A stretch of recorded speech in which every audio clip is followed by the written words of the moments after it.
Historic Lambeau Field in the heart of Green Bay, Wisconsin. Every seat filled today for the renewal of one of the oldest and most bitter rivalries in all of sports, the Chicago Bears against the Green Bay Packers. Good afternoon, everybody. I'm Vern Lundquist, and welcome to Green Bay for the 140th meeting between the Bears and the Packers. These two teams first heated up in 1921 when Warren G. Harding was in the White House. The Packers were the Packers, but the Bears were then known as the Decatur Staleys. It's my pleasure to work with Dan Fouts this year. Dan, both teams off to impressive starts last week, particularly the Bears on defense. Well, that's really the key for the Bears is defense. Last year, 25th in the league. Now with Dan Hampton healthy, rotating with William Perry and Steve McMichael, the Bears are back. Outstanding preseason last week against Seattle. Shut them down and shut them out. The Packers defeated the Rams last week with Anthony Dilweg at quarterback, and he has earned a second start. Well, he really has. NFC Player of the Week last week. He said before that game he had nothing to lose, but it's a different story this week. He has everything to lose because he could lose his starting job. But that's pressure, and that's what this rivalry is all about. This is in-your-face football, and two better faces, the mouth of Tim Harris and the eyes of Mike Singletary. We have been blessed with perfect football weather here in September. The first serious hint of fall, 54 degrees. Green Bay won the toss. That means Kevin Butler will kick off. Vince Workman and Charles Wilson are deep. This will be the rookie Charles Wilson at the 5. Back to the 20. And knocked down as he gets near the 22-yard line. Anthony Dilweg, the NFC Offensive Player of the Week for his performance last week in the win over Los Angeles. He'll get the start today. The second-year man out of Duke, a third-round draft choice, and he is joined offensively on the Green Bay front line by Rutgers, Billy Ard, James Campton, Keith Euchre, Tony Mandarich, and Ed West. And the backfield, Woodside, and a surprise, Brent Fullwood sits down. Michael Haddix gets the start. Perry Kemp and Sterling Sharp join him. They open from the I formation, and Perry Kemp comes in tight to the left. First down from the 22. The handoff goes to Keith Woodside, and he gets just a couple before William Perry makes the tackle. Defensively for Chicago, it's Trace Armstrong, Perry, Dan Hampton, and Richard Dent. Steve McMichael will rotate in and out. Rivera, Singletary, and Morrissey in the linebackers. And the secondary, they played very well last week. Donnell Wolford, Lemuel Stinson, Mark Carrier, and Sean Gale. Second down and 9 after a gain of 1. Backs are split. Now Woodside goes wide to the left or the right side, and Sterling Sharp is split wide left. Haddix out of the backfield, straight drop back for Dilweg, batted down.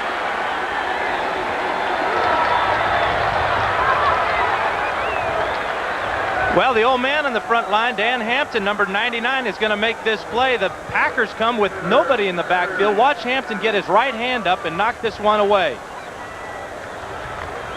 Shows he still has a little spring in those old knees of his. Dan Hampton with 10 knee operations now.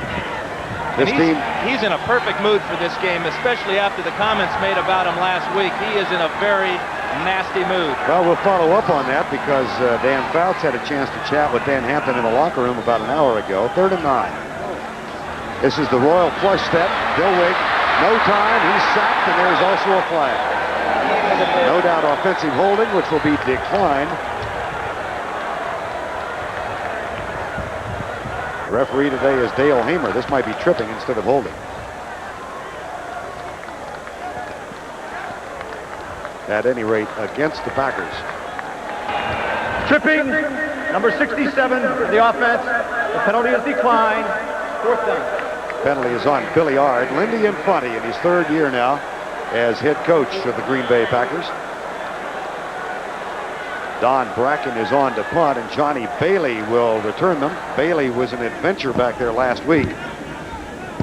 He can really scat. He's from Texas A&I. He bobbled a couple, actually fumbled one. Here's Bracken's punt, not necessarily a good one, into the wind. And a fair catch called by Johnny Bailey, which will give Chicago excellent field position at the 47-yard line, a 33-yard punt. Jim Harbaugh is the starting quarterback. Very conservative game plan for Harbaugh last week in the win over Seattle.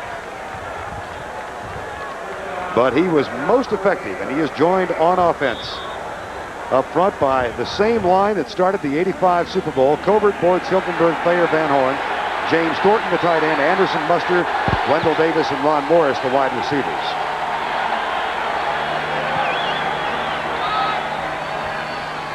Packers showing a blitz on first down.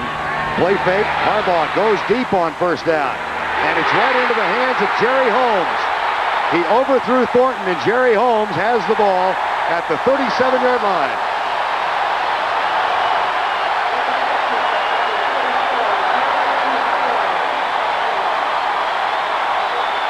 Well, the Packers confused Harbaugh with this fake blitz look. He was expecting man-to-man coverage in the secondary, and even if he had it, he had overthrown Thornton by so much that Holmes in his zone is there for the interception. But what a pickup for the Packers to pick up Jerry Holmes by Plan B from Detroit.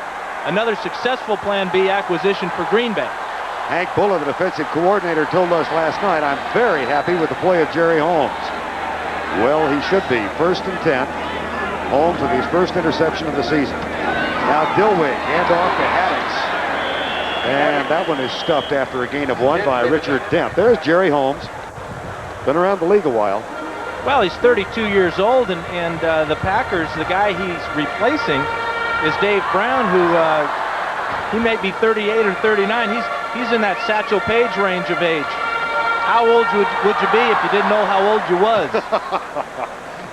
2nd down and 9. There's Jim Harbaugh getting a bit of conversation from Mike Ditka.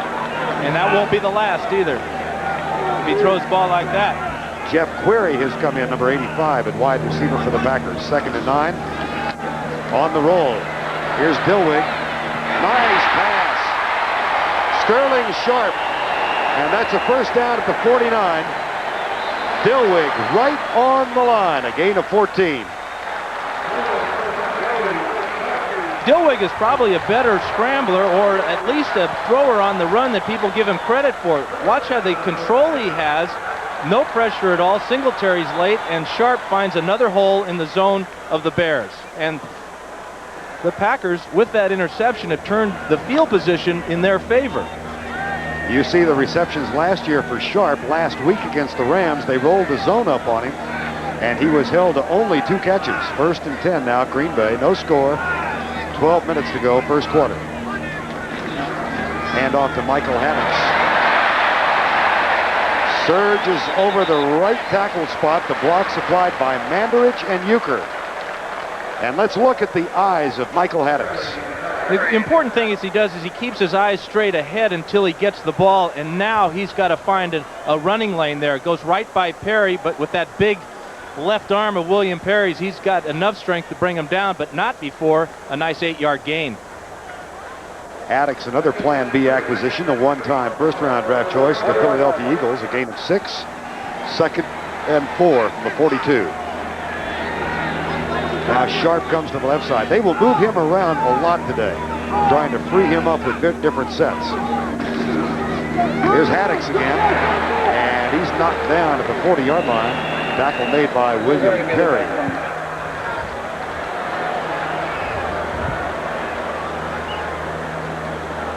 It'll be 3rd and 2.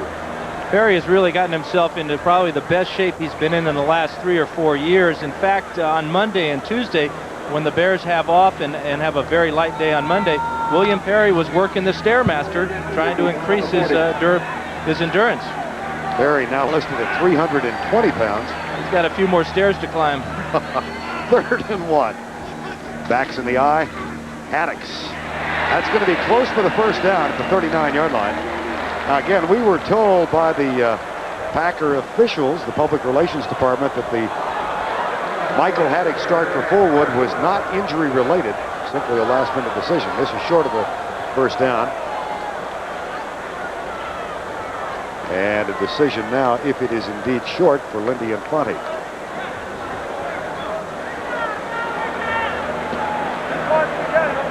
Fullwood is entering the game, and the Packers wait now as Infante watches the chain being brought out. I think Green Bay requested the measurement, which is their right. Well, what it does is it gives Infante an idea of just how far they want to go, and that may affect what type of play he will call if, in fact, he does elect to go for it on 4th down.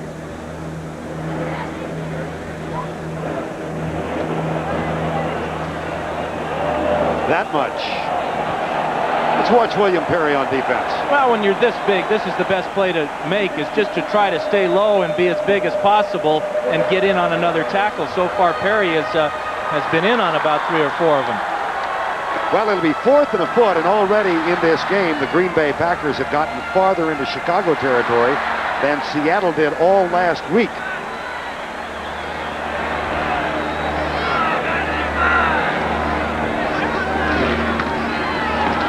Ah, boy, forward. As Mike Singletary took a bead on Fullwood and just missed him. Singletary guessed, Dan, and he guessed right, but he just missed the tackle. Well, there is nothing wrong with Brent Fullwood. Watch Singletary come from the left side here as he reads the play but cannot make the tackle. Right there, Fullwood with the breaking of the arm tackle, covering the ball up well, picks up about 5 yards and a Packer 1st down, but Mike Singletary won't miss that tackle very often. Rams with an early lead over Tampa Bay. They lost here last week. Cleveland and the Jets are tied, and Philadelphia leads Phoenix. No score in this game. 1st down at the 35-yard line. Dillwig, nice fake by Anthony Dillwig. The comeback screen to Keith Woodside, who slips, then scampers down to the 25. Recognize that play? Well, Dillwig is an excellent faker, and he fakes out Lemuel Stinson, number 32. Watch as he bites the fake, and if Dillwig doesn't see, well, he does not see a sure touchdown right here to Sterling Sharp. And you know one thing, that Sterling went right back to the huddle, and the coaches upstairs here in the press box, they're on the phones saying, hey, listen, I think we got somebody who's peeking in that secondary, and his number is 32. Lemuel Stinson promised Chicago fans he would get 2 interceptions today. He had 1 last week. Back split, Bears, comes the blitz. And that pass thrown away as Woodside was the intended receiver, or Sharp. And both were short of the pass. The important thing for Dillwig now is not to force the ball and cause some type of interception. The Bears are in field goal range, although they will be kicking into a pretty stiff breeze. But the important thing is to get on the board early and have the Bears chase the Packers. See Blair Keel flashing in the signals. He and Macowski and Dillwig make up their own signals. So there's a shorthand between the 3 quarterbacks. One of those 2 is live, but in actuality, it's Keel more than it is Macowski, who's the actual man sending in the signals. 2nd down and 10. No score. Inside handoff, Woodside. He's got Sharp downfield, 1st and goal. Just inside the 10. Keith Woodside.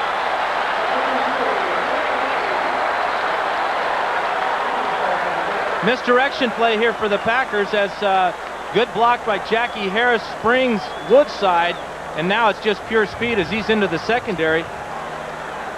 And the Packers are putting together a pretty nice drive. Very important after a turnover to take the ball down and pay off your defense by scoring, whether it's a field goal or a touchdown. That was a gain of 14 for Keith Woodside. It's 1st and goal at the 10, just inside. Backs in the eye again.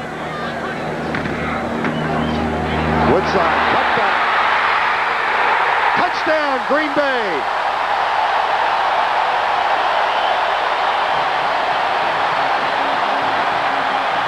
Well, what an unexpected key participant in the drive. Keith Woodside, who is used more as a wide receiver than a running back in this offense.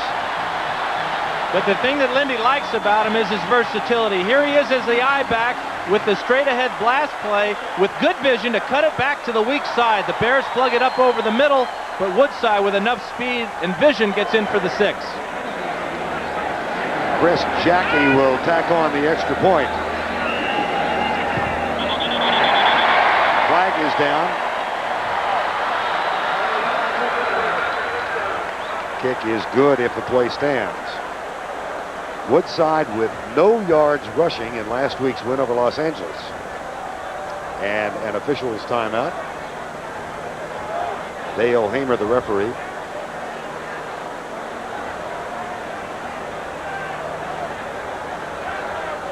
and we are told they are reviewing it. Well, that's the perfect way for this ball game to get started, because the last time these two got together here in Green Bay back in November, that's the way it ended when Macowski threw to Sharp in a very controversial play that the replay booth overruled the officials on the field. But this clearly, it appeared, was a touchdown.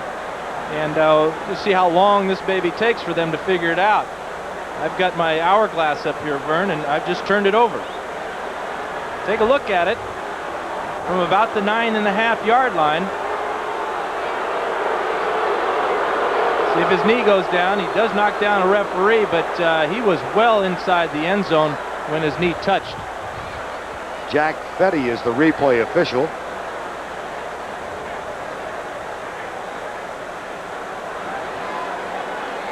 But Mark Carrier gets a taste of the NFL right in his face as he is not strong enough to hold back Woodside. There's his knee down, but did he break the plane of the end zone before? Apparently so. Touchdown. Dale Hamer just indicating that the play will stand, and now we'll try the extra point. And a seemingly unconcerned Mike Ditka with Vince Tobin, his defensive coordinator, prowling right behind him. Don Bracken will hold. Chris Jackie will put up the point. It's good. So a Jerry Holmes interception leads to a drive highlighted by the running of Keith Woodside, who got the touchdown and gives Green Bay the lead. 7-0 with 7:36 to go first quarter. Green Bay has taken the lead after the Jerry Holmes interception. 10 plays. Keith Woodside has 26 yards. He got the touchdown from 10 yards out, and they chewed up nearly 6 minutes in that drive. Now Chris Jackie will kick it deep. Dennis Gentry and the rookie Johnny Bailey wait for the kickoff at the 5-yard line. Jackie kicking into the breeze, which is out of the north today.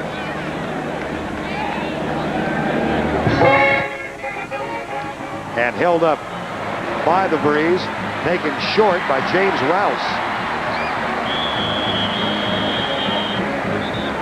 Rookie fullback from Arkansas, and he gets it out to the 30-yard line. So Jim Harbaugh, who was intercepted on his first pass of the game, is back on the field. Yeah, and that's not the type of way to start if you're a Chicago Bear quarterback, because Ditka's not afraid to put in the second string guy, or in this case, Mike Tomczak. Time has been called on the field, 7-0. The Green Bay Packers lead the Chicago Bears.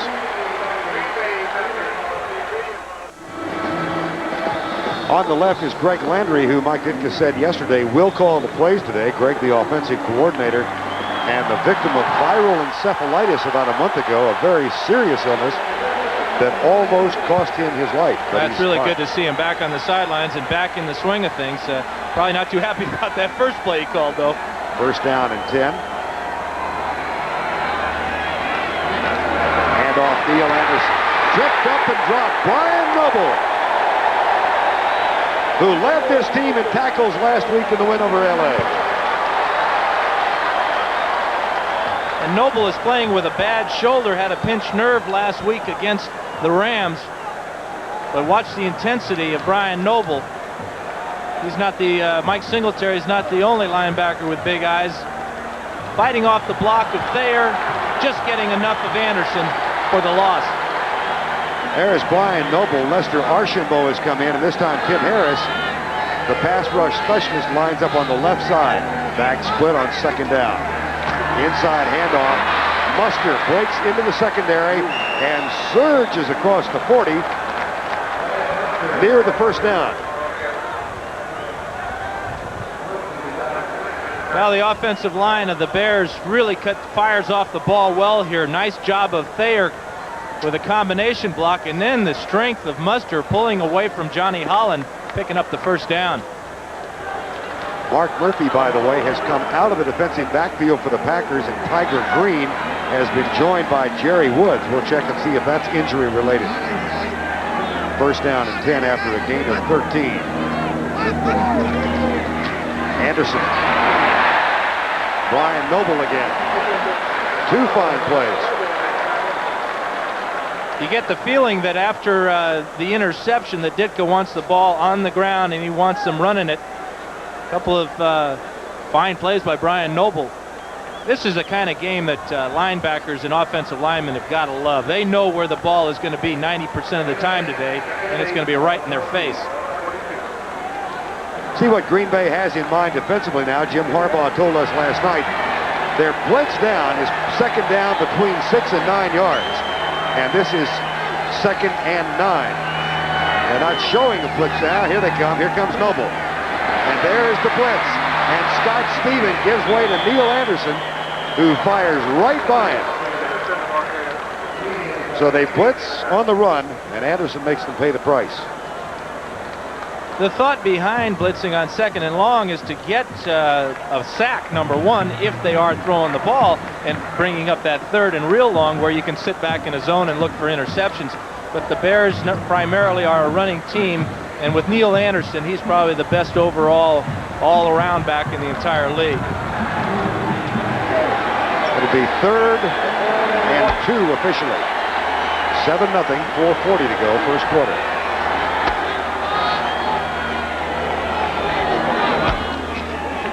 Muster, first down, Chicago, as they cross into Green Bay territory for the first time. Brad Muster, who had the offseason back surgery. Really good news for all Bear fans to see Muster healthy and running the ball well. Last week, his very first carry picked up a bunch of yards and knocked out the guy trying to tackle him. But when he gets low like that, at 6'3" and over 230 pounds, he is very difficult to stop. First and 10. Back split behind Harbaugh. Anderson. Whoa, boy! Brian Noble again. Well, do you think that Brian Noble knows Neil Anderson? I know Neil Anderson knows Brian Noble. That's right in his chest there. One thing that running backs hate to do is to get up in the air and to come down on their back. And that's exactly what happened. 3 fine tackles by Brian Noble, 2nd and 9. 3:14 to go, first quarter. Anderson comes right. Blitz coming from Noble. Brian Noble on Brad Muster.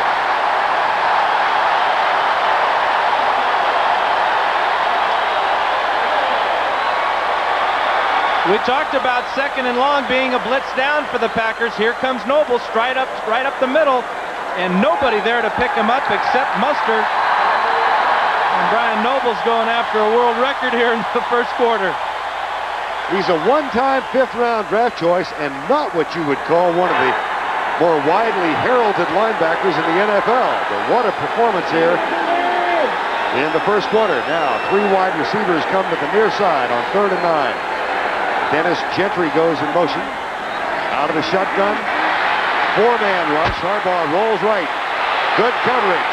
Tim Harris sacked him. And here come the 6 guns.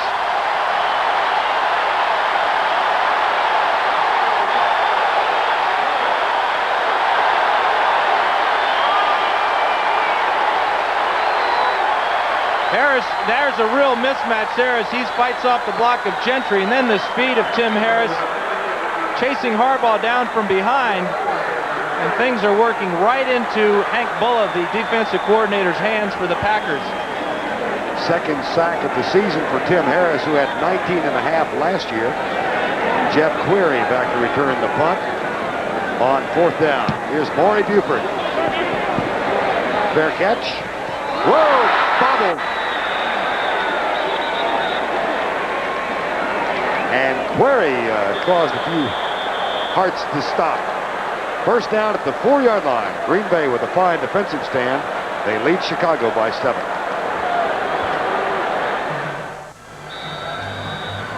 Breezy day in Green Bay, Wisconsin. We're at Lambeau Field where the Packers are hosting the Chicago Bears. They lead at 7-0 on a Keith Woodside touchdown run. 1:41 to go. Quarter number 1, Vern Lundquist and Dan Fouts. And now after the bobbled punt return by Jeff Query, Green Bay with a 1st and 10 at their own 4. Steve McMichael has replaced Dan Hampton. And William Perry has moved over to the right tackle. From the end zone. Caught by Woodside out near the 8. That's a gain of 4 yards. Woodside, who has been a key ingredient of the offense early on now for Green Bay. Tackle made by Mark Carrier. You talked about that, Breeze, Vern, and this is really going to factor in here. Field position was so much a part of the Bears' win last week against Seattle. Good punting by Maury Buford. Good kick coverage kept the Seahawks pinned back. So far, the Bears have pinned back the Packers except for the one interception that turned it around. See Steve McMichael in there, number 76, after a long holdout. Signed late. Now Singletary threatening the blitz. He's coming. Dilweg on a roll, chased by Singletary. Fires to Sterling Sharp. Caught! Oh, what a dandy grab!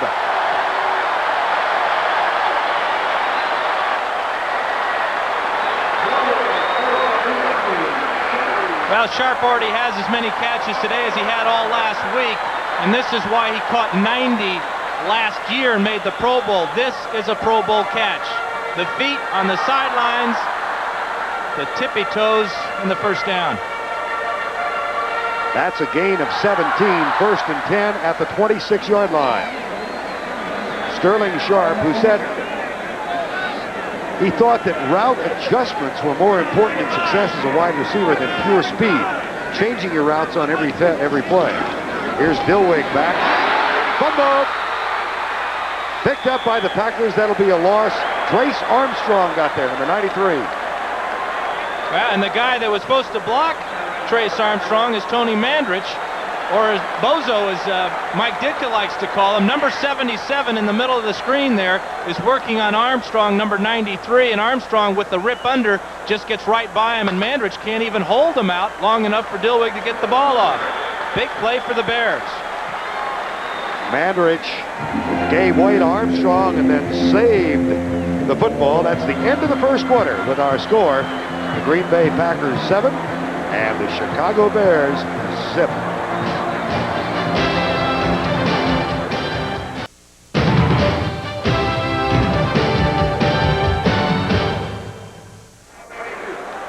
We start the second quarter 7-0, Green Bay leading it. They really have had their way thus far. Well, they have. Of course, the big play is the interception by Jerry Holmes, but they paid it off. They went down, and Keith Woodside did an outstanding job getting in the end zone. So 7-0, the Packers leading now. Just had a big sack, though, from Trace Armstrong. And it's 2nd down and 22. Right side, oh boy, Will Stimson with good coverage on Perry Kemp. That's as close as you can cover him. Stinson last week got into the prediction business by saying that he'd pick off a couple and that the Bears secondary would get a bunch, and he came to be right on a couple of those, but whether he gets any this week or not remains to be seen. But he has done an outstanding job, beat out Festy Jackson for that starting cornerback position, and had tremendously close coverage on Perry Kemp that time. Well, to be precise, he predicted 2 for himself and 5 for the team today. Now 3rd and 22. Morrissey, the lone linebacker, 6 DBs in, 5-man rush. Dilweg across the middle, knocked down. Donnell Wolford. And it'll be 4th down and 22. Well, the big play in this drive was the forced fumble by Trace Armstrong, and that forced the Packers into an obvious long passing situation. And the Bears this year rely on their front 4 to get pressure on the quarterback. That allows them to drop 7 people and play in the zones, as Wolford there almost came up with a pick. Don Bracken will have this stiff breeze behind him now. Johnny Bailey waits for it at the 40-yard line. Bracken, who almost lost his job in preseason to Dale Hatcher. That is returnable. Bailey at the 37. Nears the 45 and is down at the 47-yard line. Tackle made by Brian Noble, number 91. That's a 50-yard punt, 9 on the return. Ken Rutgers and Tony Mandarich and James Campen look on.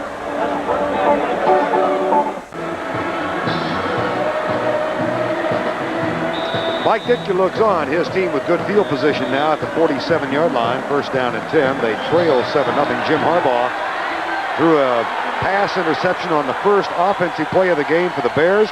Has not thrown one since.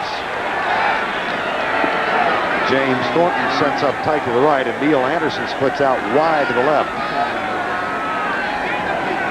Now Bob Nelson cocks a defensive nose tackle and takes an angle. Here's Harbaugh. Caught by Wendell Davis, and he cuts inside to the 43-yard line. Coming up next on this CBS doubleheader, most of you around the country will see the Washington Redskins against the 49ers. Others will watch the Giants at Dallas, and still others New Orleans at Minnesota. But the key matchup of the day, I think, that Washington-San Francisco game.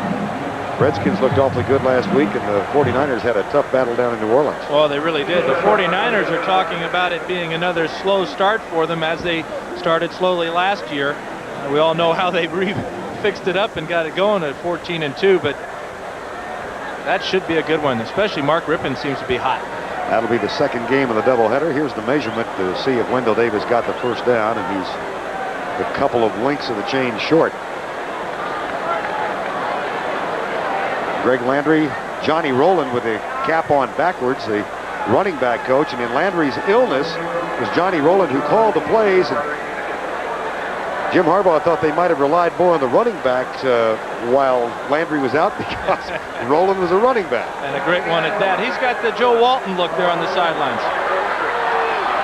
James Rouse in at fullback now for the Bears. Number 30, the rookie from Arkansas. Second, less than a foot.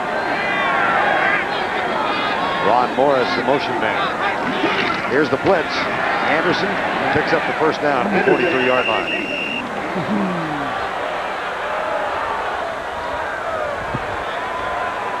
Rams increase their lead in the heat in Tampa Bay, 14-0. That's a banged-up football team right now. Atlanta and Detroit are tied at 7. And Bruce Coslett's team over the Cleveland Browns, 14-7.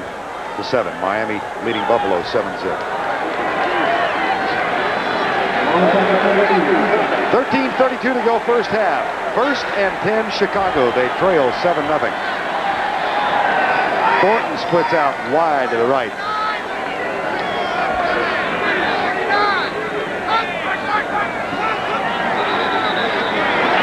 Delay of game.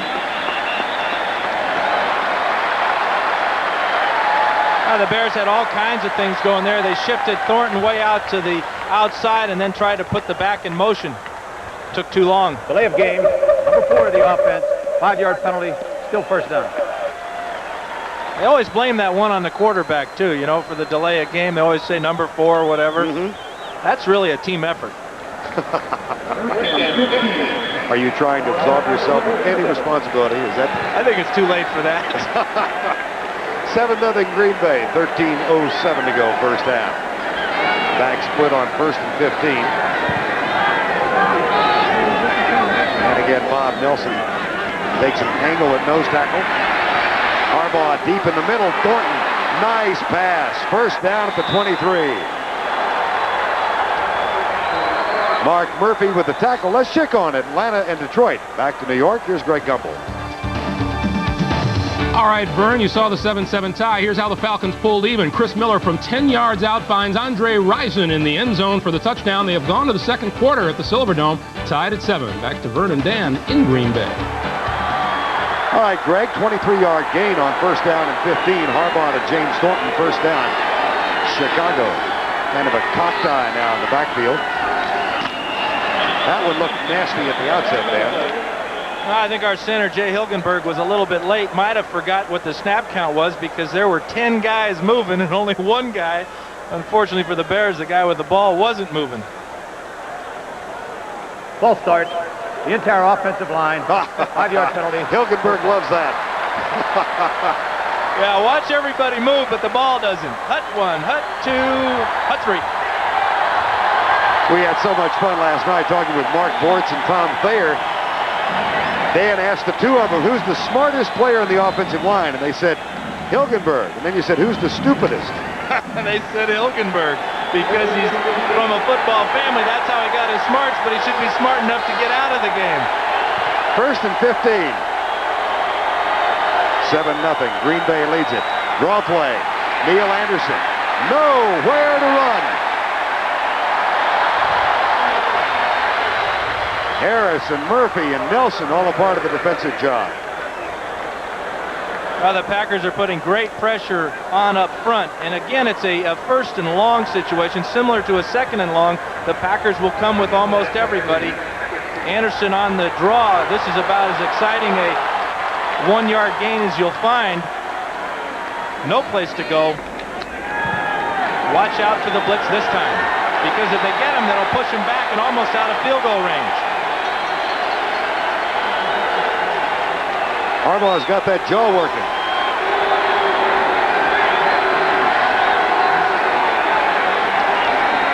Inside handoff. Muster. Brian Noble again.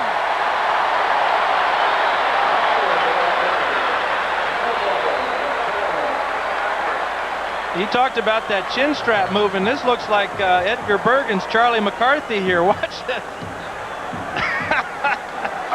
Where's the hand in his back?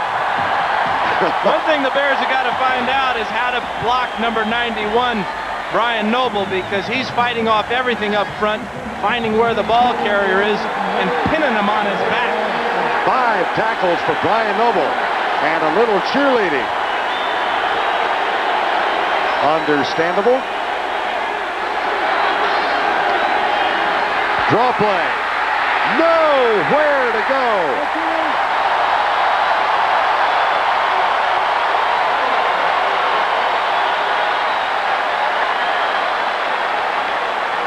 A lot of people may wonder why they went with the draw. Ditka's thinking 3 points here.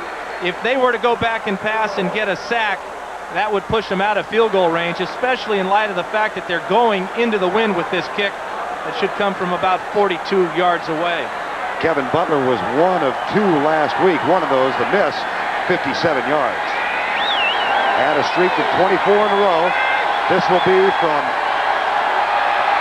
41 yards out. Boy, right down the pipe. Excellent kick by Butler. So Mike Ditka's team gets something out of the drive. They're on the scoreboard. They still trail by 4. 9:33 to go before halftime. Chicago's Kevin Butler with a 42-yard field goal. Green Bay on top. There's Cap Bozo, the second tight end. Ron Cox, rookie, and Mark Carrier, number 20, first-round draft choice. As the Bears get set to kick off, 41-yard field goal officially. As the sun peeks through the clouds here in Green Bay, Wisconsin.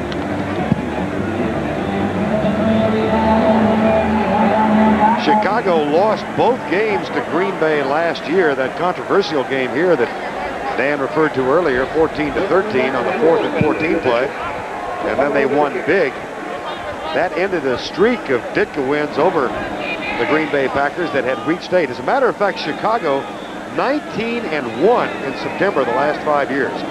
And a year ago, of course, they got off to a 4-0 start and then slumped at the finish with a 2-10 mark. Vince Workman gets all out of whack. So the special teams return work for the Green Bay Packers has been a little suspect thus far. Mickey Pruitt down there as a part of the pile. Chicago says they recovered a fumble, but there has been no indication thus. Anthony Dilweg heads on the field. Green Bay has the ball, and time has been called.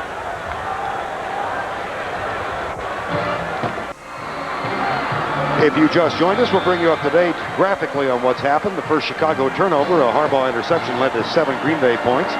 Total yardage quite even. Keith Woodside has been the offensive story thus far for the Green Bay Packers. 9:24 to go in the first half.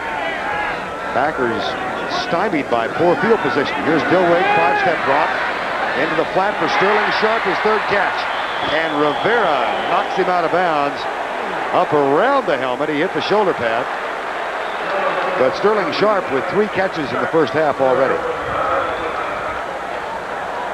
Well, Mandrich had a little tough time the last time the Packers had the ball. Here he's working against Armstrong and gets into him nicely the first time, and that's the key when you have that type of size. Mandrich hasn't made a whole lot of friends in the National Football League in his short time here, but he has made a few dollars, especially for an offensive lineman. It's funny talking with the Chicago offensive lineman yesterday about this commercial series he did. They all said, we understand. He made a lot of money doing it. No problem. More power to him. Second down and short. Of course, Keith Van Horn of the Chicago Bears did say, you know, it's not enough we don't get much respect or recognition, but now all of a sudden we got an offensive lineman who talks like Bosworth. And he was speaking of Tony Mandrich. Those commercials are rather humorous, and I think they were made in that vein, but that type of thing is going to fire up and add to any rivalry, and Ditka, of course, he welcomes that because it helps make his job of motivation that much easier. Called them bozo in the papers. Well, we hope you got a chance to see one of those commercials that ran in the NFL today. That sounds redundant, doesn't it? Handoff.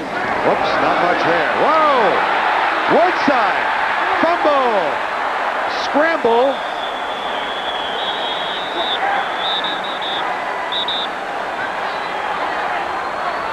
Boy, they're bending fingers back and shoving bamboo shoots behind fingernails and all kinds of things down there.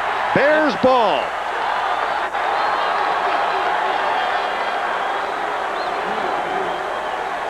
This is really a shame for Woodside because he does make an outstanding effort here of bouncing this to the outside, but this is what happens. He loses track of where everybody is, and there are just so many Bears swarming around. It is Mark Carrier that punches this one out. And a Bear has it down there somewhere. Mark Carrier. And here's Mike Singletary, who ultimately was a part of it. So the turnover at the 29, Chicago first down. Neil Anderson, no. Bob Nelson, number 79, and Robert Brown, 93, up on top. Field position is so much a part of the Bears' defensive game plan. We talked about the good kick coverage and the good punting of Maury Buford that they had last week against the Seattle Seahawks. The average field position for the Packers taking over the ball so far today has been inside the 20-yard line, and that 20-yard line really is the magical line. 7-3, 7:28 to go, first half. It's second down. See if Green Bay is blitzing. This is their normal blitz down, and they're coming. A blitz on the run. Jim Harbaugh said yesterday, we've got to concentrate on second down between 6 and 9 yards. Rams still leading 14-0. Big early season game in Detroit. Major disappointment last week on top of Atlanta. Jets lead by 10. What's the plural for run and shoot? Ran and shot. Well, the Seahawks past tense, isn't it? That's what the Seahawks ran last week. Run and shoot in the foot. 3rd and 5, 7-3, Green Bay leads.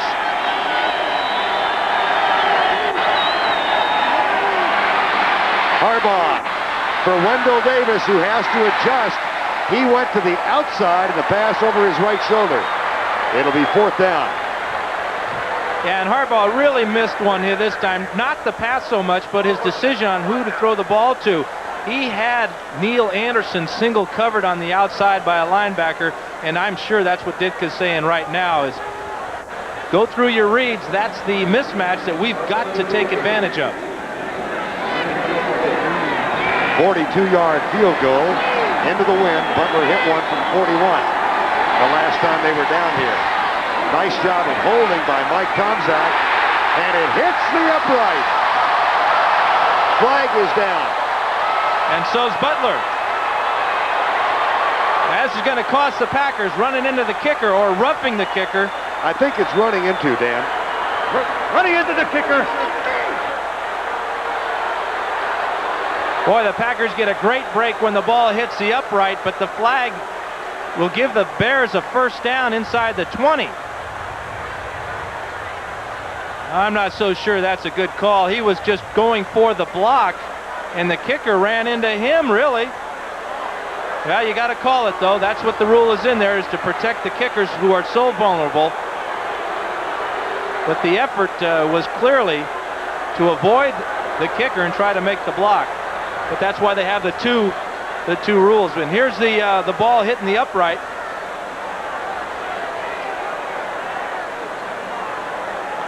Wind does a lot of crazy things to that oblong ball. Well, that penalty results in a first down because it was 4th and 5, and actually the 5 was a little less than that. Now Lindy Infante.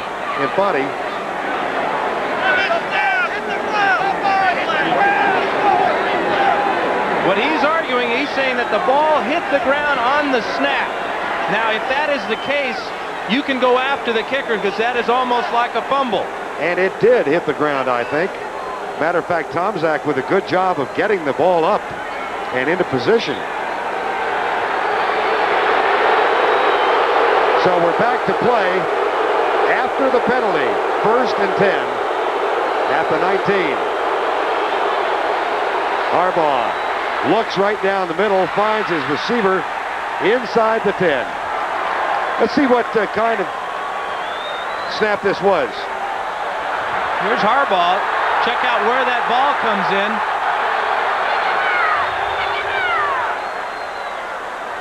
Now that's a perfect hold.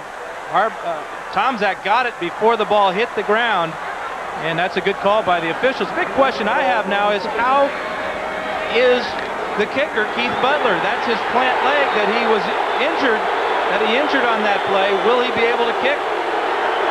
Kevin Butler on the sidelines. Harbaugh now 3 of 5. 1st and goal. Chicago, they trail by 4. James Rouse, the rookie fullback from Arkansas. He was a 7th-round draft choice who came to the team as a tailback, and just a week or so before the cut down to 47 was moved over to fullback behind Brad Mustard.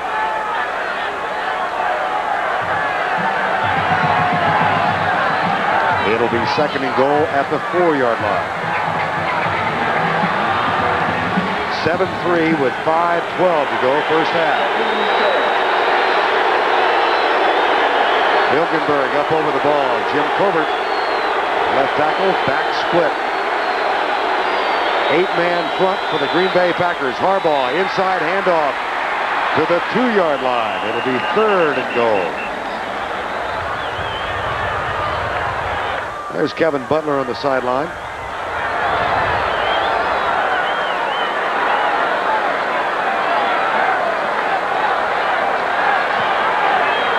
Now Blaze Winter hurries onto the field defensively for Green Bay, replacing Mark Lee. That's Winter, number 68. And Tim Harris told us yesterday he started doing this when he was at Memphis State, trying to get the crowd into it. Well, he might have had to try to do that at Memphis State. No trouble getting the crowd into it here in Green Bay. 2 tight ends line up tight to the right. This is Bozo, or wide right. Toss to Anderson. Touchdown, Chicago. Tom Thayer with the big block. This is a great combination when you get blocking like Thayer provided this time, and then the talent and the moves of Neil Anderson as he makes 2 beautiful moves and has enough speed to get into the end zone. Bears capitalizing on the turnover, getting 6. Tom Thayer with the block on Jerry Holmes, providing the room for Neil Anderson to get in for the touchdown. That's his 3rd of the year. Anderson, who had 101 yards on the ground last week in the win over Seattle. High snap this time. But Tomczak with the hold, and Butler's kick is good. So denied a score when the field goal hit the upright, but given new life on the penalty, the Bears capitalize and take the lead.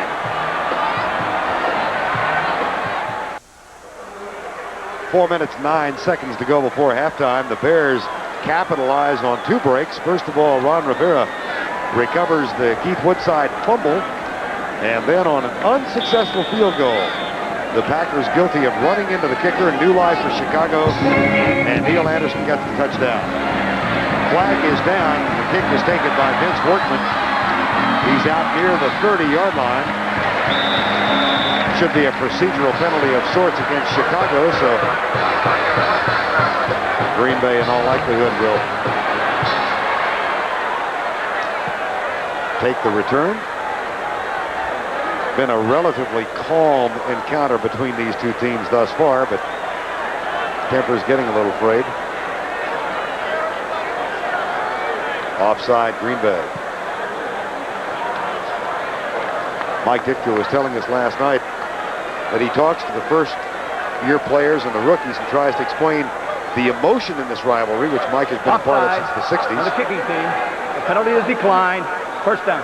Take a look at the touchdown. We talked about the Bears having to find a way to block Brian Noble. Here he is from the outside. Cap Bozo comes in and puts the block on Noble. Thayer, number 57, with the kick-out block, and then it's all Neil Anderson.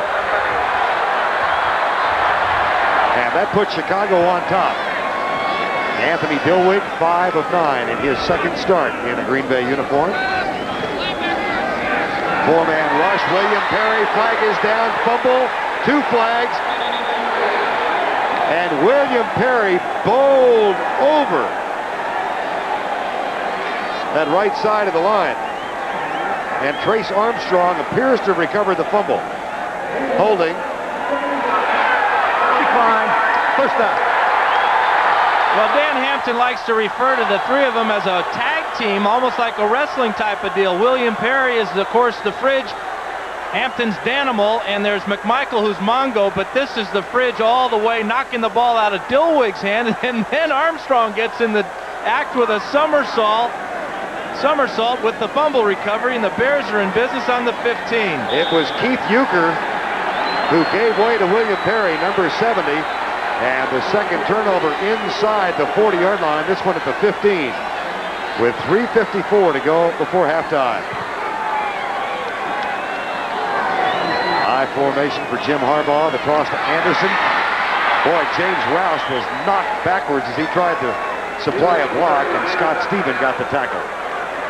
Sellout crowd of 59,000 on hand at Lambeau Field in Green Bay, the 140th meeting between the Packers and the Chicago Bears. 3:35 to go before halftime. Chicago capitalized on a turnover to get their 1 touchdown thus far, and they've just gotten their second turnover of the quarter and have a second down and 9. Vern Lundquist and Dan Fouts at Lambeau Field. Harbaugh 3 of 5, and this is that blitz down again, Dan. See what they've got in mind inside the 15. Yep, they're coming. Harbaugh back. Little shovel pass. Goes to Neil Anderson, and he's cut down just short of the first down. Well, that's really learning your lessons well for Harbaugh. Seeing nothing down the field, finding out exactly where his check down receiver is. That time it's Anderson. What better check down receiver to have than a guy that can pick up a lot of yards in a hurry for you? But the Bears are really in wonderful shape here, taking advantage of 2 turnovers. And the Packers have just gone dead in the water. Now, Lindy and Potty said, we don't have the kind of team that can play with turnovers. We've got to keep it to ourselves. They haven't here in the first half. 3rd and 1. Up on top, that's going to be close. James Rouse took the Herschel Walker route up over the top. 1st and goal. You wonder why Muster isn't in the game. Rouse has been in the last few series, gets the call on 3rd and short there, and he picks up the big first down. See Mark Lee, number 22, the 11-year vet. There is Rouse. Lee urging his defensive teammates on. We are at the 2-minute warning. Chicago leads by 3, and they're threatening.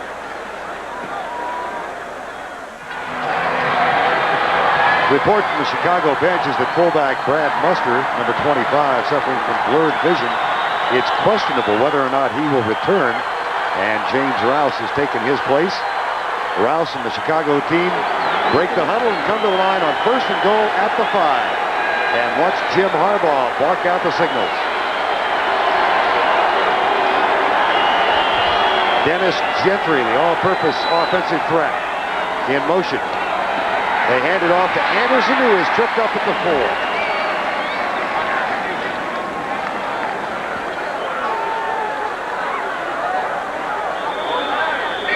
Scott Stephen gets credit for the tackle, and the Green Bay Packers have called timeout.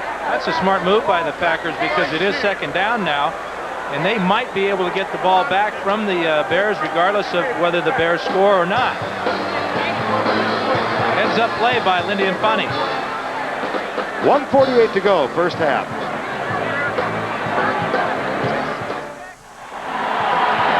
Coming up at halftime, Greg and Terry with scores and highlights. I enjoyed the conversation you and Terry had about the Green Bay quarterbacks in the NFL today. And I wonder if Terry thinks that maybe Don Macowski will play in the second half. I do. I imagine Terry might answer that. That's 1:48 away. Right now it's second down and goal. Ron Morris, number 84, in motion. Bears lead it by 3. The toss, Anderson comes left. Tim Harris forces him inside and then makes the tackle. Third and goal from about 2 yards out. And the Packers have called another timeout. I believe this is a Green Bay timeout. This is an all-pro confrontation. Nobody blocks Harris, and he's one-on-one with Neil Anderson. Anderson gets as much as he possibly can, and Harris makes the tackle. Before the play, look at Tim Harris in the end zone. What was he telling you about the first time he and Neil Anderson played in this rivalry? Well, it was 5 years ago, and Neil Anderson likes to take a couple of laps around the field. And he didn't know anything about this big number 97, but he looked over his shoulder, and Harris was chasing him around the field in pregame warm-ups. Neil stopped and said, "Hey, what do you want, big fella?" And they got into it right there, and they've been getting into it ever since. But the one thing that Harris did say, and Neil Anderson as well, is that they have mutual respect for each other.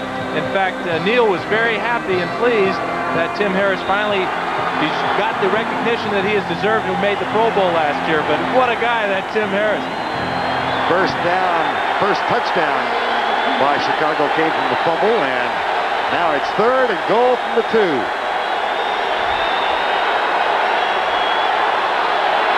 Bozo in motion.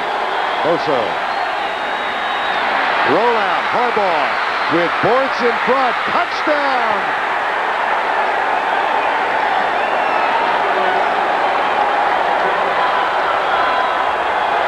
There are some Bear fans here.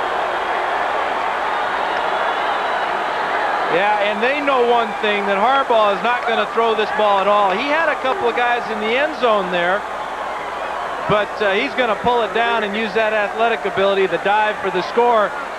And the Packers are down by 10 here. Jim Harbaugh said yesterday, "I don't want to quit running. I think I can help the team running 3 or 4 times a game." Butler's extra point is good, and Jim Harbaugh gets the touchdown on third and goal from the 2 to increase the Bear lead to 10. This is a dimension that Harbaugh gives Ditka that he likes, is that another running back in the backfield, especially in this situation where there's the option. Here he yells to Bortz, "Hey, let's go. I've got one." Bortz kicks out. Harbaugh cuts it up for the points. Well, it was a mismatch on that far side, too. Mark Bortz against Mark Lee. Well, in the secondary, they have to stay back and respect Harbaugh's throwing ability because they've got receivers there.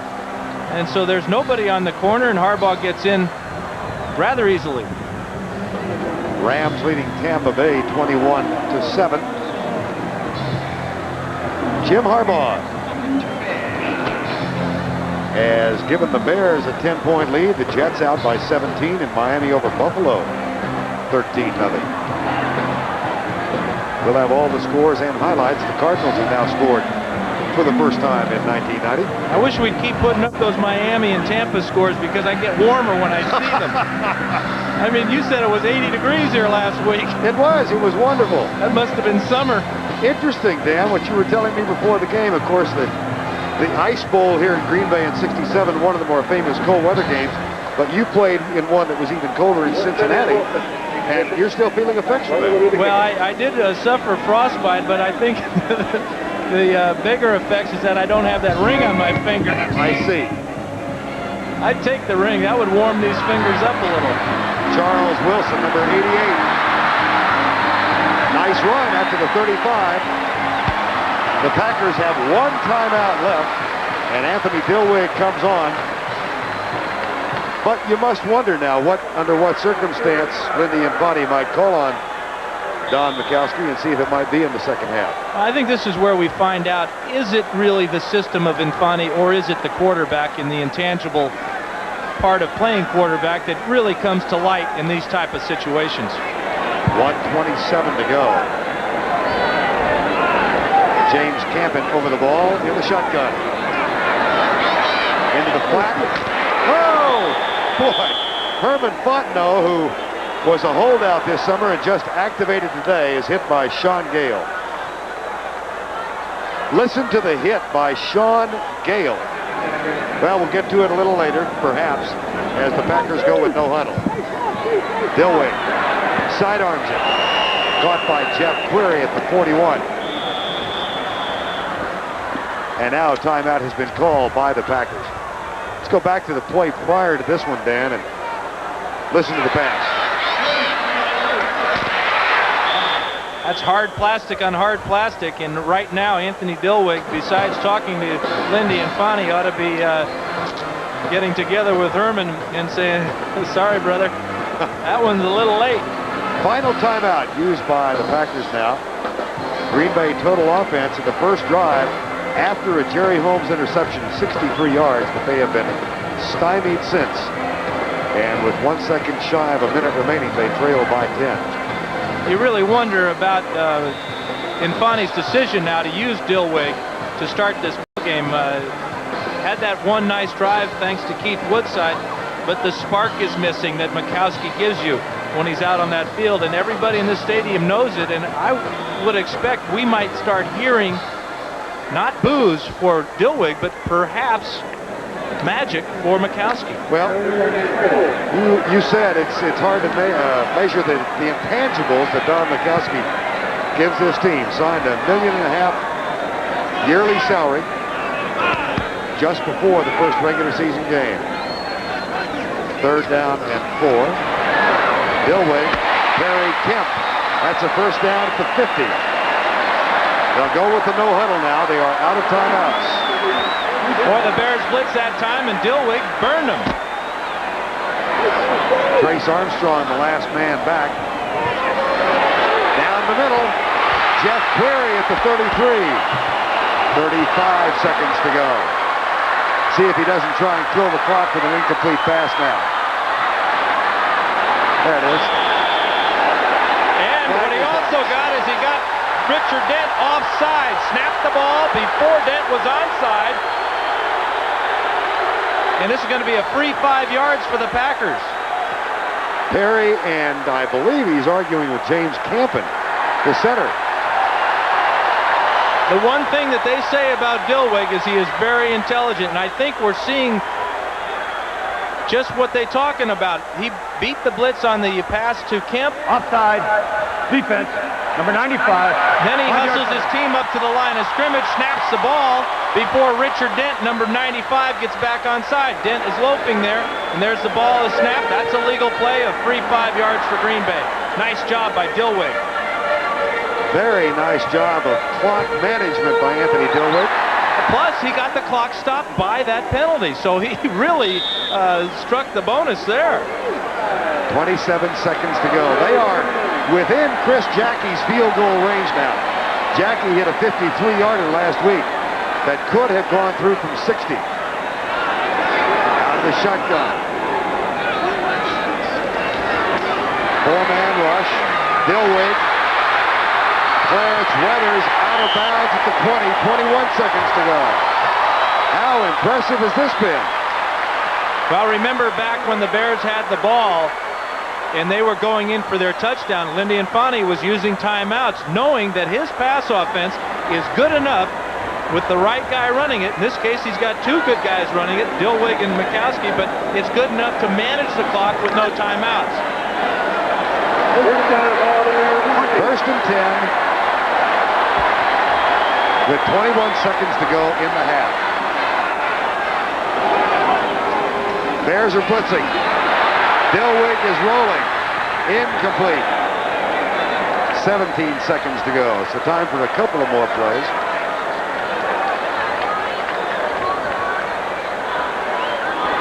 And Anthony Dilweg will come over and chat with Lindy Infante. That was a nice job of Dillwig recognizing the blitz, rolling away from it. In fact, the Bears were bringing almost everybody. Donnell Wolford came on the corner blitz. There's Chris Jackie, the second-year kicker out of University of Texas at El Paso. You know, it's interesting, in the front line of the Packers, they have their second team in there. Mandrich is out, Weingrad is in, Moran and Hallstrom are in at the guards.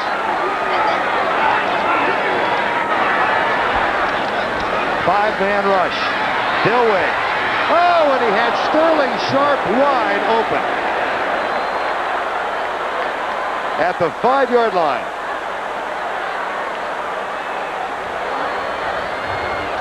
Well, Dillwig comes out here, and he would love to have this one back because Sharp is standing all alone, would have had the grab, and may have been able to get in for the 6. Now with 12 seconds to go, surprised by this, they're going for the field goal now. Yeah, I am. I think you got plenty of time to get one more play off, but maybe Lindy's a little worried about his quarterback throwing one up for grabs. So they go for the 37-yard field goal on 3rd down. Don Bracken will hold.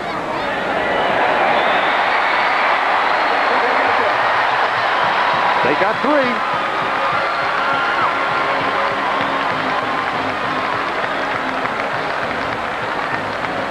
Well, let me go back to the point about Anthony Dillwig and Don Macowski, since you and I raised it. Might that drive be enough to keep Anthony Dillwig in the game in the second half? I think it has to, because what he did is he went down and got points with only one timeout remaining. Did an outstanding job. I think Macowski knows it as well. Don's going back to the billboard, or the clipboard. The one thing, though, you got to wonder, would Macowski have hit Sharp, though, on that pass? Here the youngster comes out, he's rolling out to the left, a very difficult thing for Dillwig to do, and just let that ball sail a little bit. But who knows? That's what's fun about the game, is anything can happen, especially when you got two young quarterbacks just learning the game.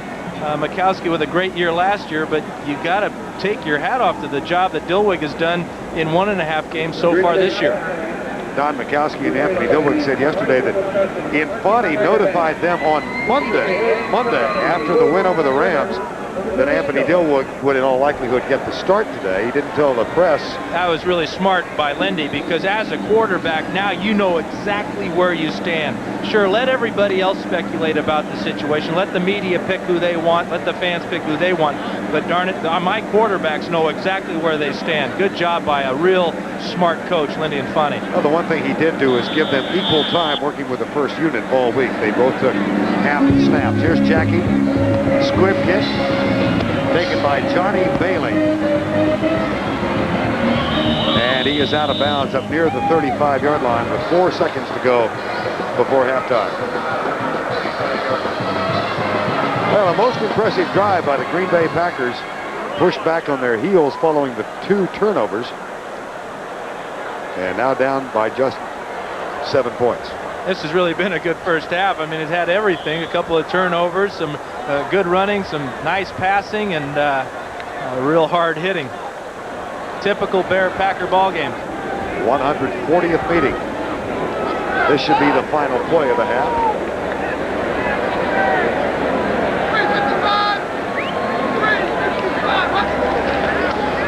Anderson. Out near the 46, and Neil Anderson will wind up with about 28 yards in the first half. The Bears take advantage of 2 turnovers to take a 17-10 lead. That's the end of the first half with our score, Chicago 17 and Green Bay 10.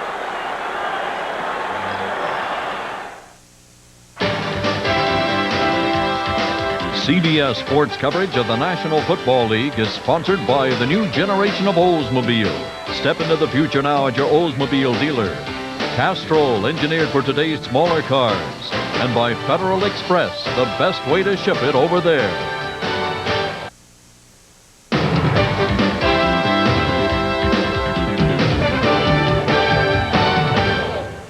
Those of you who have been watching the action in Green Bay and Detroit, welcome back to our studios in New York, everyone. Along with Terry Bradshaw, I'm Greg Gumbel. Let's run down the scoreboard for you. Beginning with that game at Lambeau Field in Green Bay, the Bears leading the Packers by a score of 17-10 at halftime. The last Chicago score, and the one that has them up by a touchdown, Jim Harbaugh rolling out to the right, finds an opening and rolls into the end zone for a touchdown. Earlier on the NFL Today, you and Dan Fouts arguing about whether or not it should have been Dilweg or Don Macowski today. Dilweg not getting the job done as well as I'm sure Lindy and Fonte would like. Hasn't had as much time, but don't forget he took his team on an opening 63-yard drive, so he has proven well. I just don't think Macowski can bring the magic back too soon. He hasn't played a game, and I wouldn't count him. I would leave Dilweg in, let him get the experience. He, too, might have that magic in the second half. 17-10, Bears at halftime. Meanwhile, they're at halftime in Tampa, where the Bucs are trailing the Rams 28-7. Jim Everett has thrown 3 touchdowns for L.A., and Bobby Humphrey returned an interception 44 yards on the last play of the first half. The Rams lead at 28-7.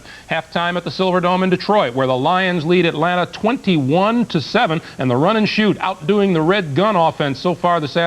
And Barry Sanders has just 17 yards rushing, or 22 yards rushing in the first half, 17 of them here. 2 things you need to be in the run and shoot if they're the only back is speed and power. And what Sanders gives is the third dimension, and that's that elusiveness. That's something very seldom you find a back that has all 3 qualities. Atlanta is trailing at halftime 21-7. Meanwhile, the New York Jets lead the Cleveland Browns in the second quarter 24-7. The Browns' Eric Metcalf returned the opening kickoff 98 yards. It's been all New York Jets since. At halftime in Miami, the Dolphins shutting out the Buffalo Bills 16-0. A couple of Buffalo turnovers have been costly there in the first half. They're at halftime at Indianapolis as well, and now has just moved to the third quarter. The Patriots and the Indianapolis Colts are tied at 7. And at halftime in Philadelphia, the Eagles lead the Phoenix Cardinals by a score of 14-7. And the NFL Today will continue on CBS after this word from your local station.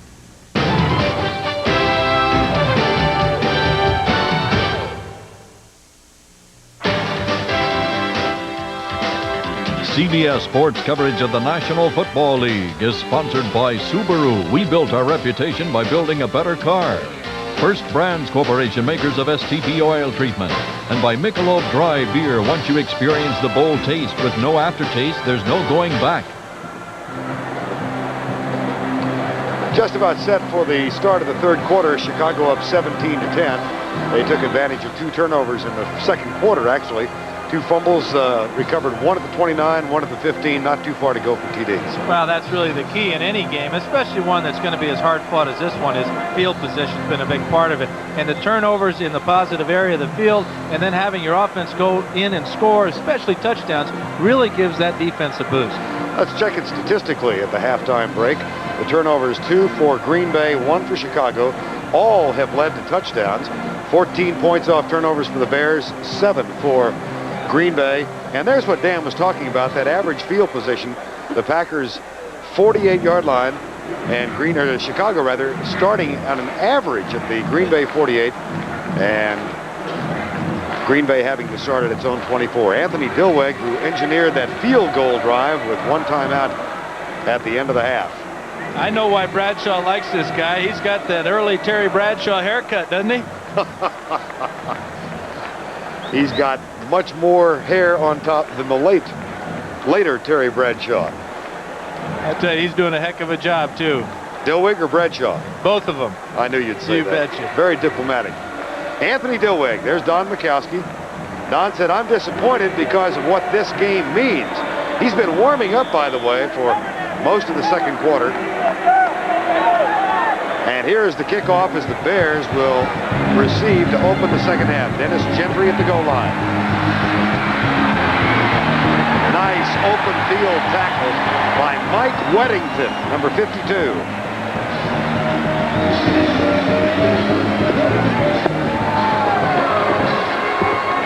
Jim Harbaugh comes on, 4 of 6, 52 yards. Intercepted on his first pass of the afternoon when he overthrew James Thornton into the arms of Jerry Holmes. A fairly conservative game plan for Chicago again this week. Not a surprise, I guess. Well, especially when you look at Harbaugh's first play, his first pass was picked off. You know Ditka's going to go back to conservative. High formation on first down.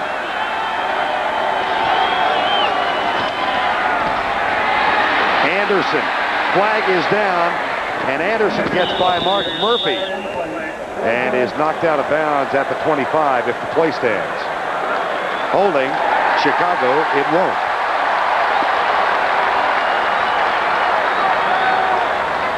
So that'll be a half a distance call.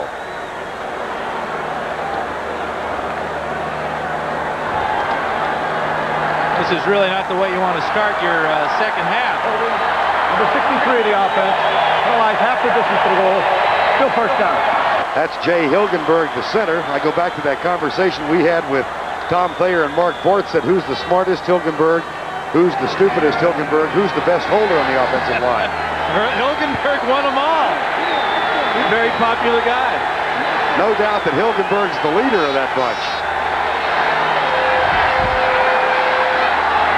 Ron Morris in motion. Anderson on a sweep right. Matt Brock, number 62, a former Oregon Duck, as is Dan Fouts up to make the tackle.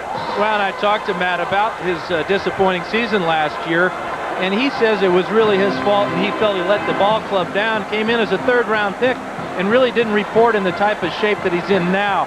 In fact, he was so worried about not being protected on the 37-man squad that he told the management here of the Packers that if they protect him, he'll buy a house here in Green Bay and he'll work out all year. That's what he's done. Now he's starting at left end. Second down and 14 from the 10.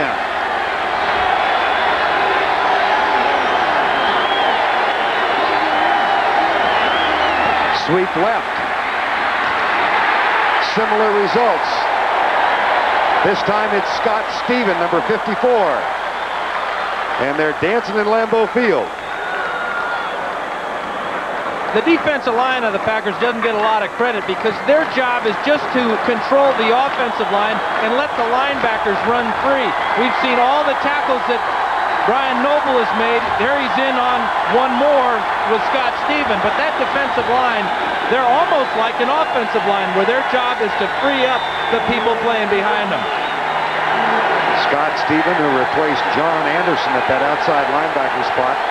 Now Harris lines up at right defensive end on third down and 14.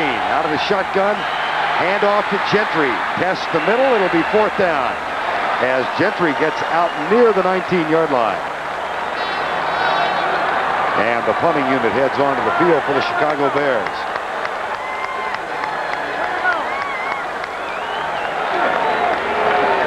Billiard, a Plan B acquisition of the New York Giants. Green Bay went heavily to Plan B a year ago. Did so again this year, but only 2 Plan B players stuck with the team. Some of that water went down the wrong pipe there, didn't it? Had that happen to me, and it wasn't water. I hate that. 12:05 to go, third quarter. Here's Buford. Jeff Query at the 45. And the Packers will have good field position at the 50-yard line. A 4-yard return of a 35-yard punt. Next Saturday on CBS, baseball for you. And aren't the division races getting suddenly tight? The Pirates will host the Cardinals. Some of you will watch the Red Sox at the Yankees next Saturday at 12 o'clock Eastern. That'll be followed by college football and a chance for America to see Ty Detmer, as most of you will see San Diego State against Brigham Young. Others will watch Alabama versus Georgia at 3 o'clock Eastern. How about that Notre Dame-Michigan game last night? Wasn't that fun? Yeah, a couple of good second halves in that game and that BYU comeback. My goodness. First down 10 from the 50. Packers trail 17-10. Dillwig. Play fake. Richard Dent. Blew through untouched. Yeah, and Dillwig certainly wasn't untouched. Number 95 is Dent. He's one in on the right-hand side here, and he comes free. The tight end, Jackie Harris, does not come down and make the block. He's out on his pass pattern, and Dillwig, big loss, about 10 yards. Saw Rutgers slide to the right side. Obviously not his responsibility. Now, and poor Dillwig, he's got his back to Dent the whole way. He's really exposed there. He's got to learn to hang on to that ball a little bit better, though, when he gets contact in the pocket.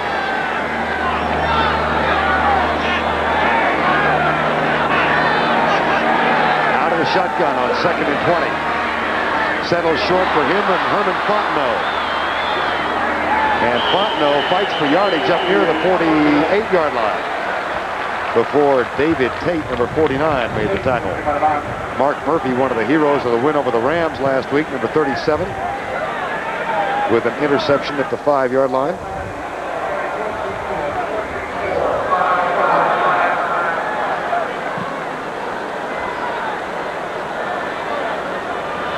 Tate, Gale, Stinson, Carrier. They go with a 4-1-6 look. Morrissey, number 51, the only linebacker. 3rd and 12.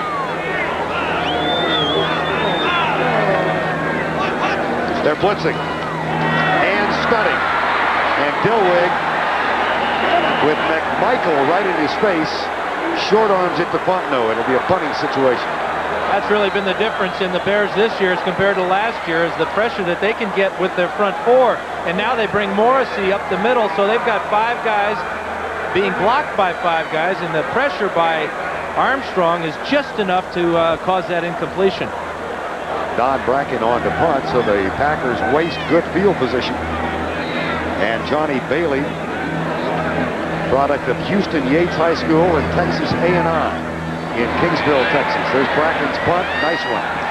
At the 7-yard line, Bailey chased out of bounds at the 15. So Jackie Harris with the tackle, number 80, a 45-yard punt, and 9 on the return. 10:33 to go, 3rd quarter. Chicago has the ball for the 2nd time in this half.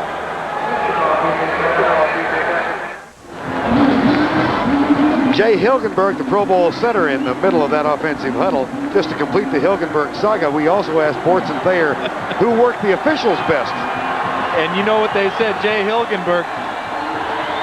But Jay, he is the best holder. Now that doesn't mean he holds a lot, it's just that he has so many good techniques. The other guys, Bortz and Thayer, really admire the way he can get away with it. But the referees caught him once today. The other thing that Thayer said about offensive linemen and their lack of recognition is that they are really the bottom of the food chain in the NFL. Not too many statistics that you can point to besides wins and losses that where an offensive line will get credit. The Tim Harris guns are out. Harris with 1 sack today. First down at the 15, a 17-10 Chicago lead. Make it officially the 16-yard line.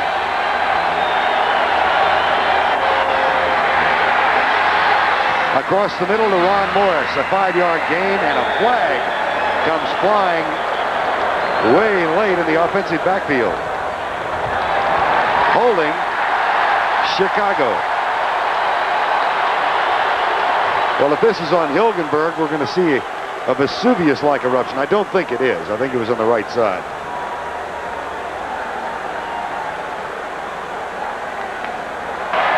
Holding, offense, number 63.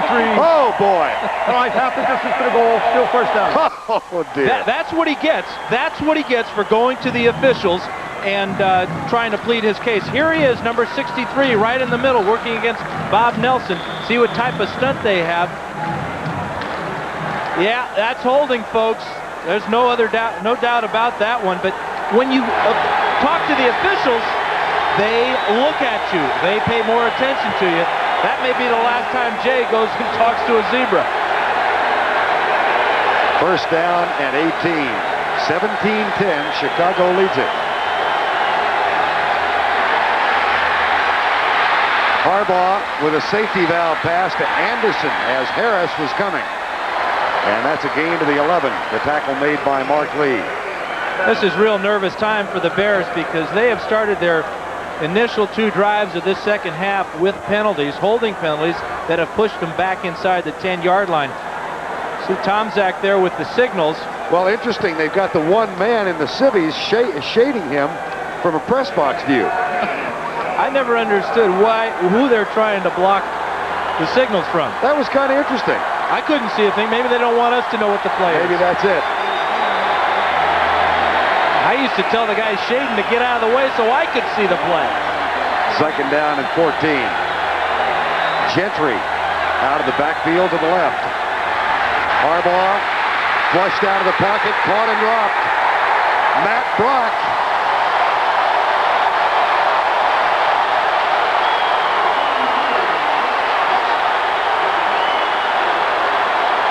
Matt Brock is number 62 at the top of the screen, and he just keeps fighting his way past Keith Van Horn and chases Harbaugh down from behind. That may be the first NFL sack of his career. Broke his hand after about 4 games last year. Spent a lot of time on the IR, but he's a happy dude. Second sack of Harbaugh today. And they don't get many out of the offensive line. Keep in mind, Harris is a linebacker and the only acknowledged pass rusher. 3rd and 17.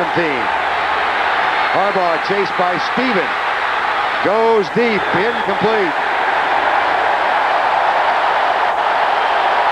Boy, and right in his face after he throws it out of bounds is Tim Harris working his jaw. And now you'll hear it for the Green Bay Packer defense.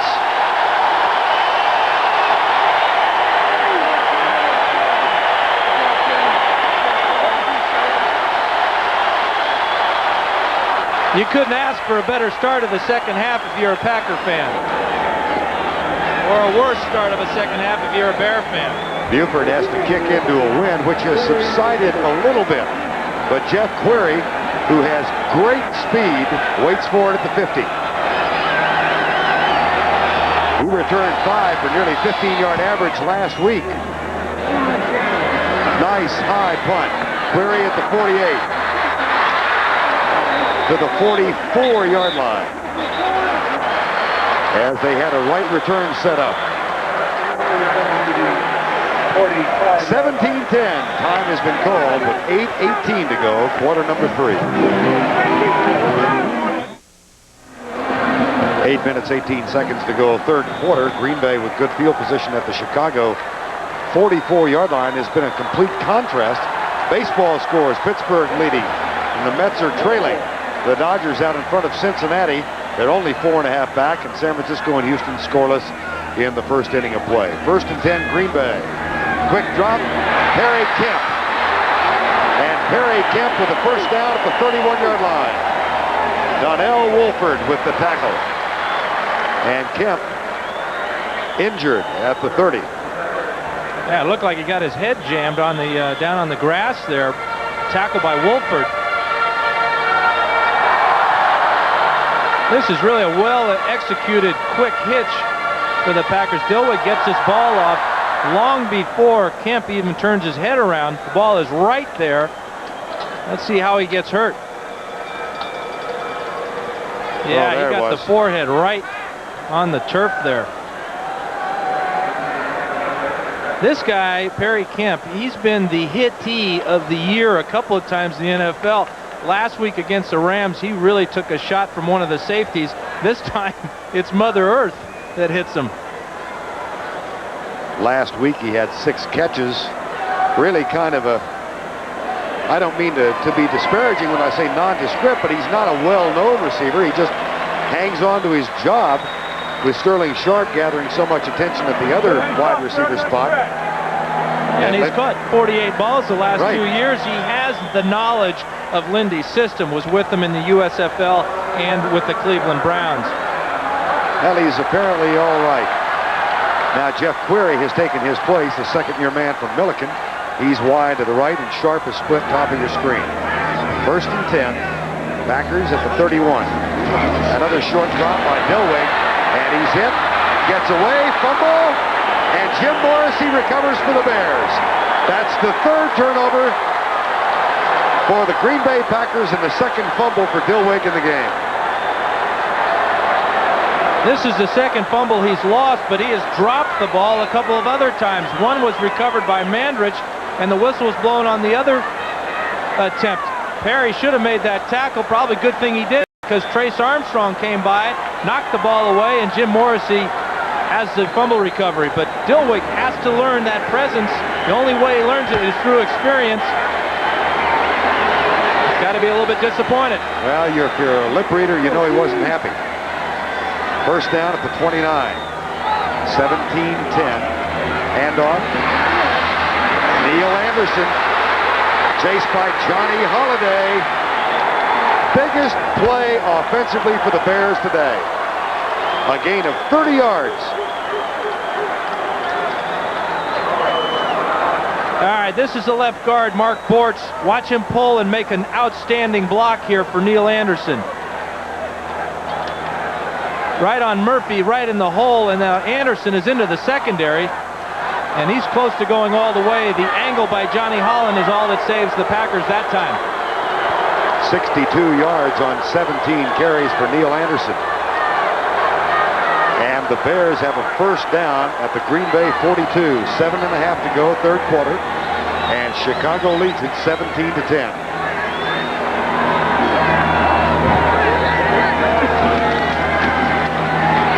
Whoa! Brian Noble again. Playing an outstanding game. 7 tackles for Noble. You know, if you're a baseball player, this is what it feels like to hit a home run. Now he's a linebacker coming through, fighting off his block. Watch the yellow helmet right there, the shoulder, and the tater all the way over the wall here for Noble, fighting off the block up front of Hilgenberg. Second down and 8. Backs are split behind Jim Harbaugh. Play fake. Harbaugh back, goes deep, left side. Ron Morris wide open. Touchdown, Chicago.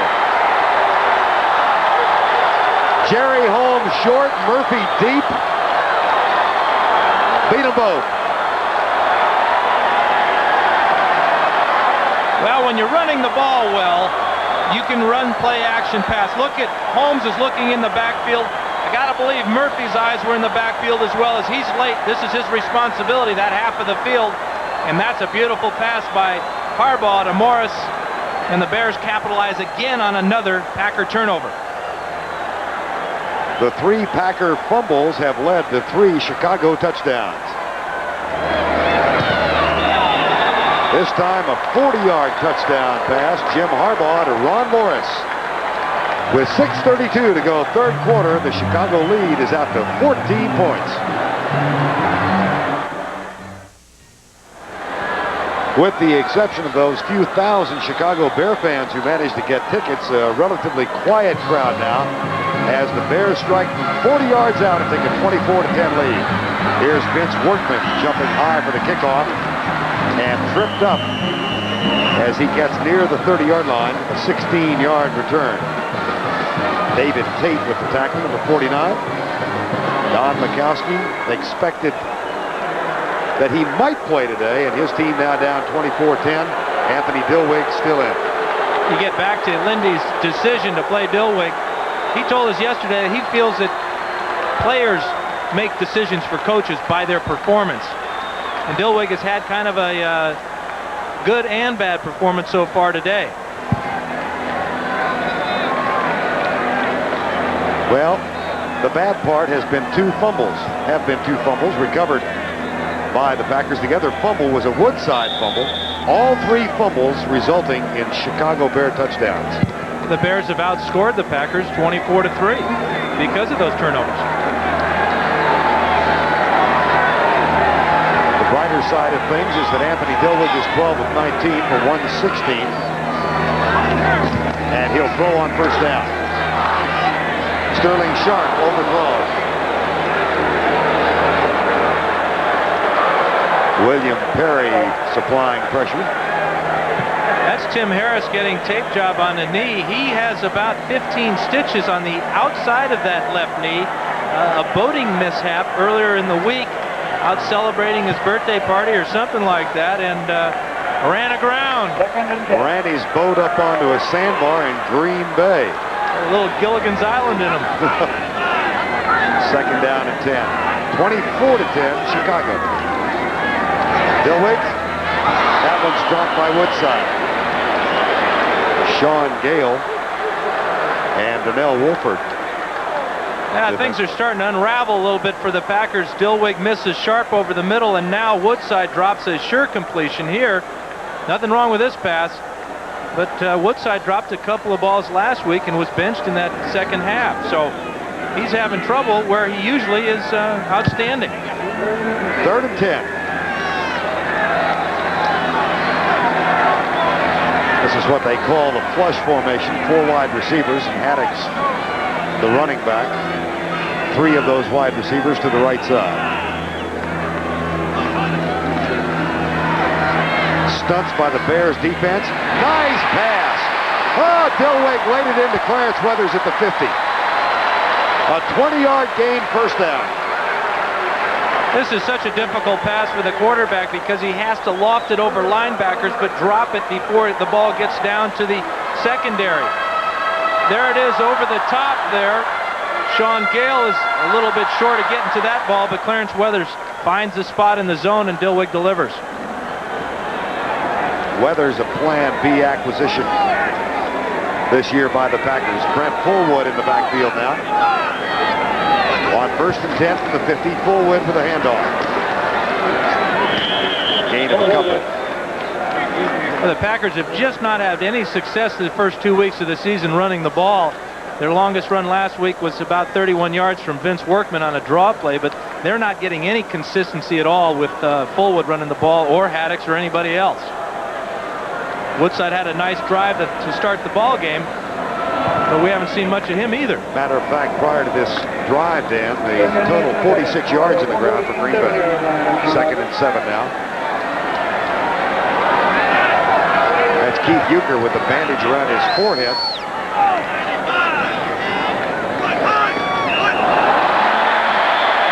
Well, he's quicker than I remember. Yeah, that's the old hut. Got the fridge that time. Encroachment, number 72 of the defense. 5-yard penalty, still 2nd down. You know, we mentioned at the beginning of the program that this team used to be called the Decatur Staleys. Refrigerator looks like he could have played for the Staleys with that uniform, those shoes. And I'd like to meet the guy that convinced the Bears that looks good, because I got some real estate that is on the market. Well, they're one of 2 teams wearing the black shoes now. The Eagles are the other. The Eagles voted as a team to wear black shoes. Well, Chicago did not. Well, Ditka said we're wearing black shoes. Here's Woodside to the 40-yard line, close for the first down. There's the guy that had the vote. Yeah, one of the offensive linemen told us there's only one player that voted on the black shoes, and that player hasn't played for the Bears in about 20 years. But you know, that's black tape too. They used to have to spray paint the white tape black, but some enterprising company went out and started making black tape, and they're selling a whole bunch to two teams here. 3rd and 1.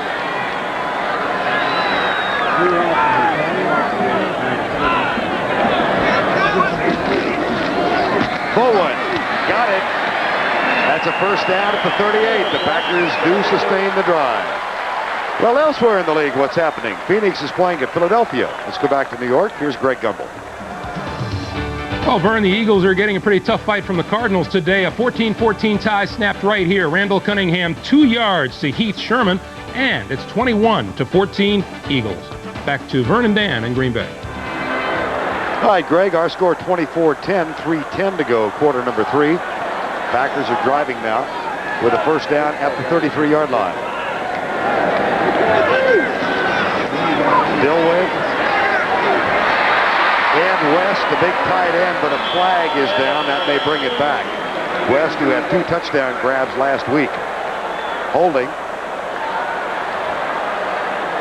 How about the Rams? Well, they really bounced back from a disappointing game last week here in Lambeau Field, playing in all that heat and humidity. 35 points on Tampa. Holding, number 67, the offense. 10-yard penalty, repeat first down. That's Billiard. One of the 4 starting offensive guards that Lindy Infante has. Rich Moran backs up Ard. Ron Hallstrom backs up Keith Euchre. Well, for now at least, because Hallstrom and Moran were holdouts this summer, reporting late. And Lindy and Fonte said, I'm going to give them a chance to earn their starting spots back. And as a former player, you wonder how much the front office has to do with that decision.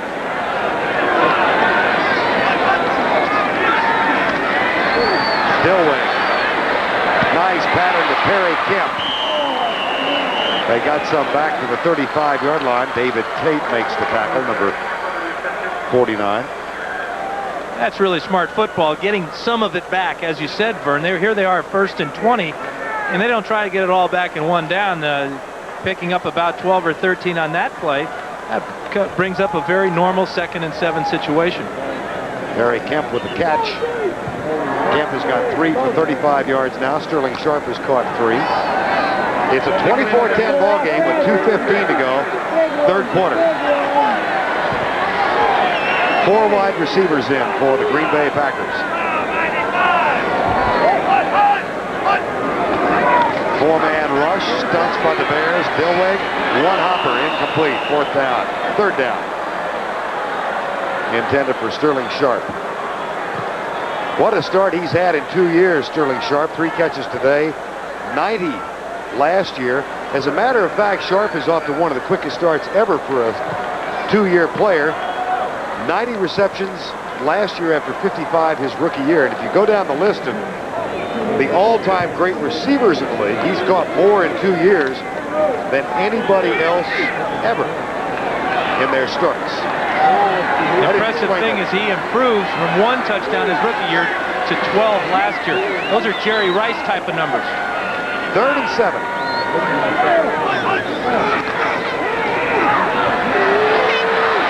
Dillwig with a lot of room. A lot of room. Mark Carrier. After a gain of 22 makes the tackle.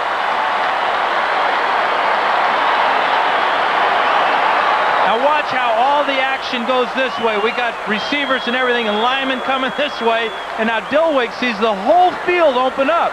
He steps up into the pocket, and now there is nobody here except an old man on 10 knee operations, and a youngster first-round pick, Mark Carrier, saves the day. But that's the kind of race that I would like to have, even with my bad knees, going against Hampton. No way. Gain of 22 and a 1st down at the 13-yard line. I formation this time. Woodside. Out of bounds inside the 10 at the 8. Lemuel Stinson and Mark Carrier chased after him.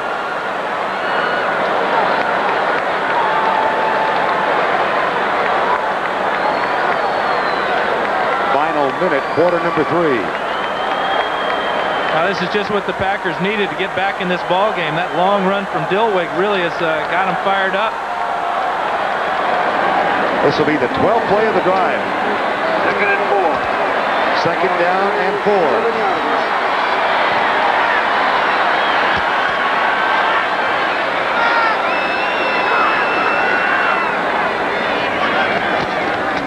Play fake.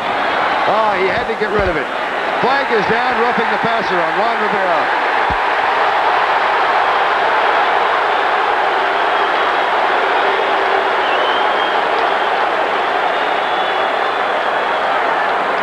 Rivera was blitzing and got right in the face of Anthony Dillwig.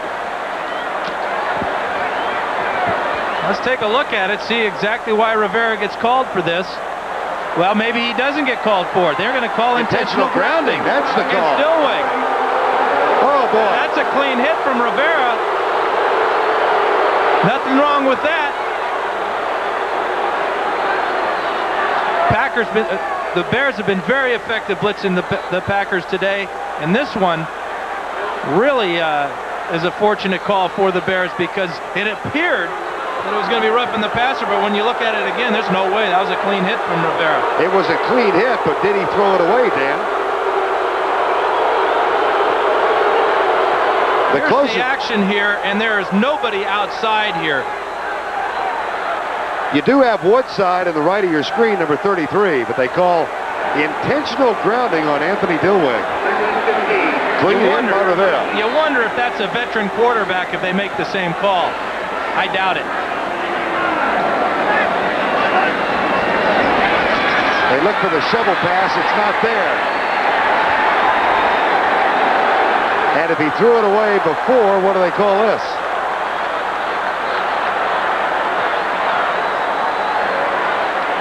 Well, this is what happened on this play. Watch Mike Singletary. He sniffs it out, and he is going to blast Herman Fontenot. That's the intended receiver right there, and Singletary just levels him, and Dent levels Dilwyn. Jackie will do the kicking.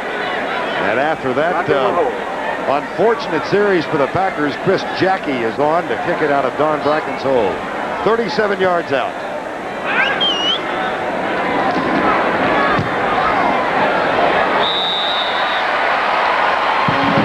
Well, they wanted 7. They settled for 3, a 37-yard field goal, but that man's team still leads it 24-13.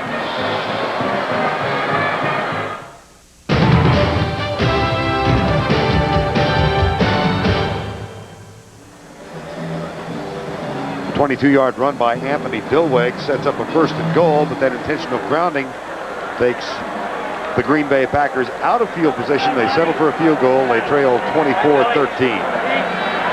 Tony Mandarich, Keith Euchre, James Campen, number 63. Offensive line. Here's the kickoff by Jackie. Through the end zone and out, riding that 20-mile-an-hour breeze out of the north. Did you notice who was also on that bench with his offensive lineman? Anthony Dilweg. Yes.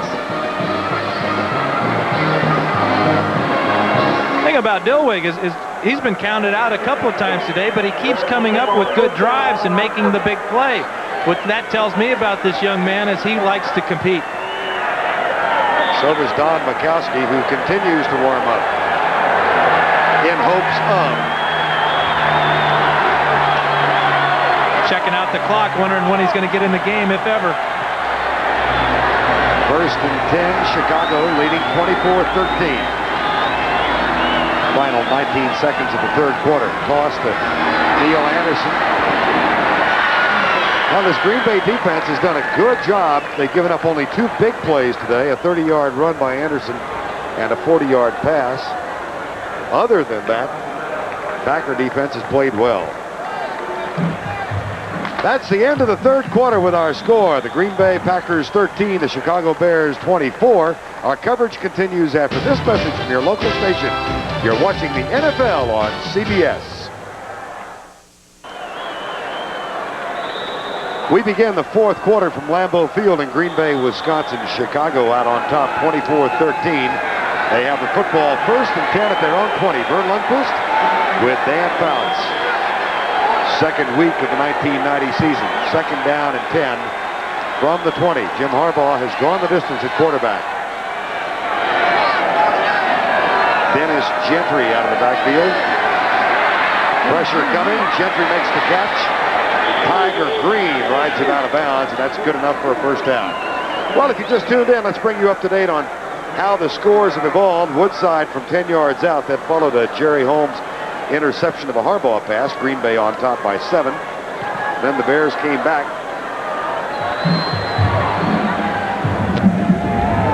And we'll update you in just a second. 1st and 10 from the 31. Harbaugh now 7 of 10 for 106 yards.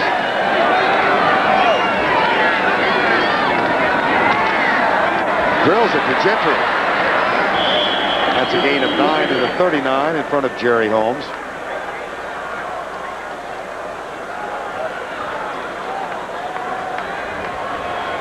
And brings up a 2nd down and 1.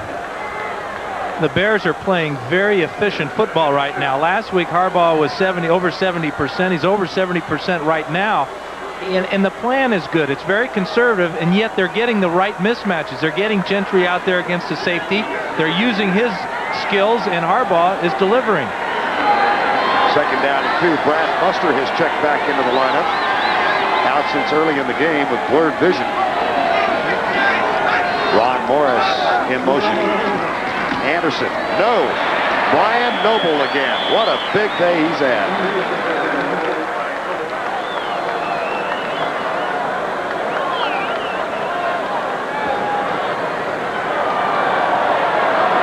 bring you up to date again. 7-0 on Woodside's run. That was the first score of the game halfway through quarter number 1. Bears got a Butler field goal from 41 yards out to make it 7-3 in the second quarter. And then the fumbles led to 2 touchdowns. Anderson scored from a yard out, make it 10-7.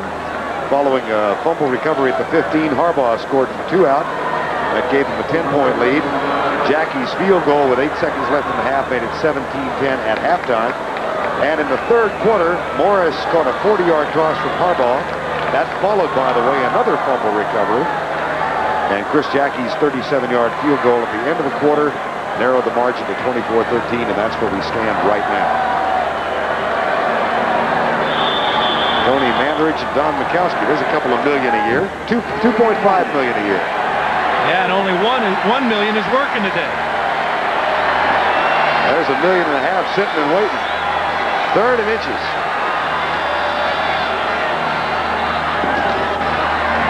Harbaugh, that should be enough for a Chicago first down.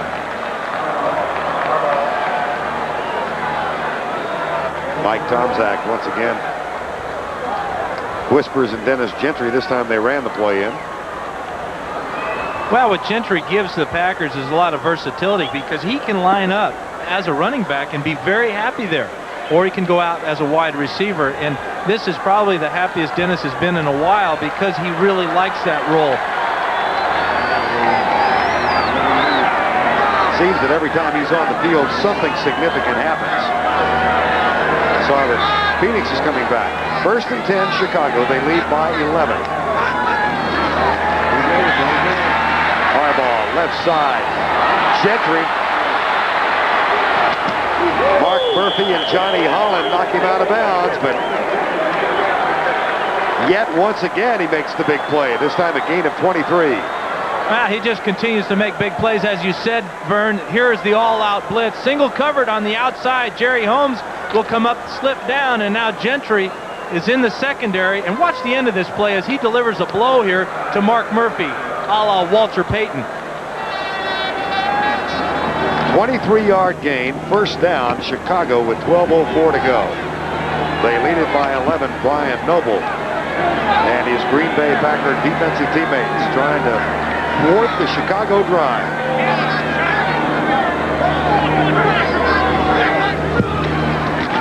Muster.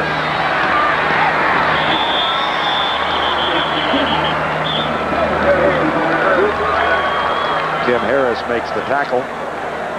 Buster, who sat out most of the second and third quarters. Problem with his vision. Obviously, it's cleared up. And once again, they're shading the view of Mike Tomczak. From whom? The guys in the press box? Well, actually, they're trying to keep the Packer players that are on the field from looking over there and getting a clue. Sometimes they'll make a signal like pointing straight up in the air. That might mean one of the receivers is going to go on an up route. 2nd and 9, 24-13, Chicago.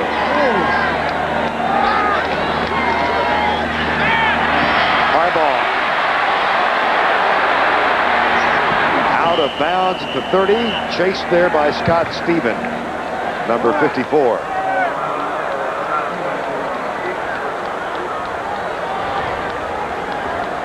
You know, Vern, the line of scrimmage, the neutral zone is the length of the football. You see how Hilgenberg tilts the ball up. He shortens that space.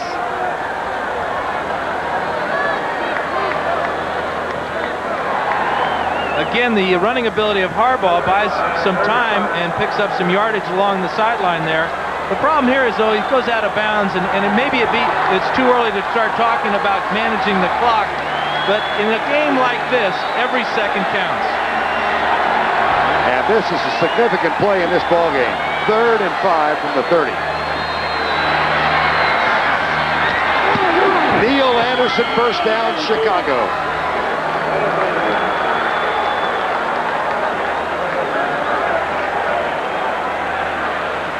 Now James Thornton runs the play in.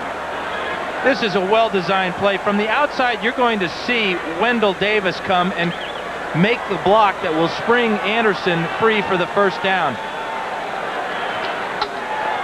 Right here comes Davis.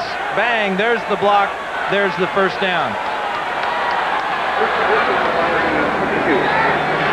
That gain is good to the 20. 24-13, 9:40 remaining in the ball game.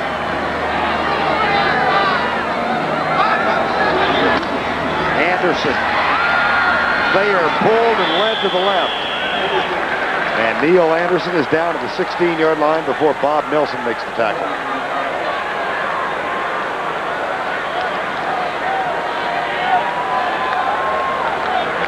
He had 20 rushes last week for over 100 yards. These yards he's earning today are well earned. They're tough.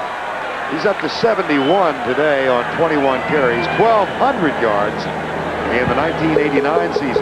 And they're working on the clock. It's now down to 9 minutes remaining. Chicago got off to a 4-0 start last year. Trying to go 2-0 today. Play fake. Homer Scott Steven. Touchdown. Neil Anderson from Jim Harbaugh. A gain of 16 and the TD.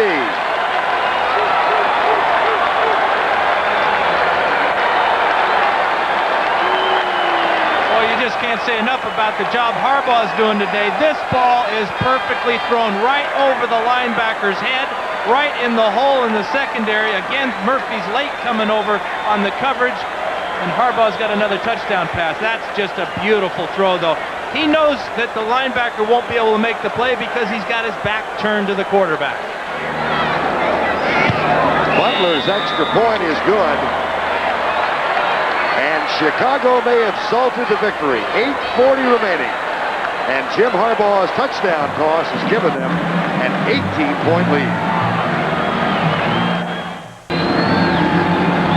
Bring you up to date on what's happened. Chicago with 21 points off those 3 Green Bay turnovers, all fumbles. Neil Anderson has scored twice today, but the Bears' defensive line playing so well against Seattle last week, they have played again in an exemplary fashion. 31-13, 8:40 to go. A case of Packer mistakes so far? Or? Well, they've had all those turnovers, and then each time they seem to be in a position to score, they have a mistake, whether it's a fumble or an ill-timed penalty. But the Bear defense have really controlled this ball game, and the heart and soul of that Bear defense is that defensive line. Now Kevin Butler is on to kick off again.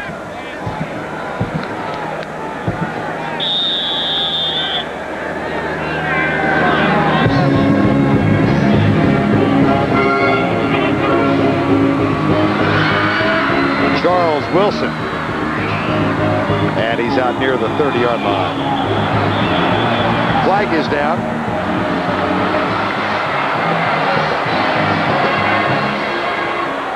No flag, the possibility of a fumble, but they said it was recovered by Green Bay. Don't forget, doubleheader today. Most of you will see the Redskins against the 49ers in Game 2. Others will watch the Giants against Dallas. And still others will see New Orleans at Minnesota as we present doubleheader action for you, Week 2 of the 1990 CBS NFL season. Anthony Dilwig stays in at quarterback. The team trailing 31-13 now. Chicago up by 18 points.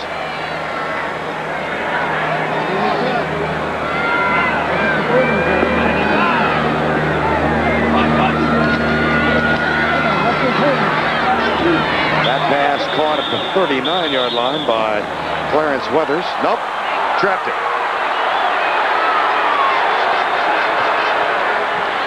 And as Dilwig went out to the huddle to begin this series, Vern, there were more than just a few people that were disappointed.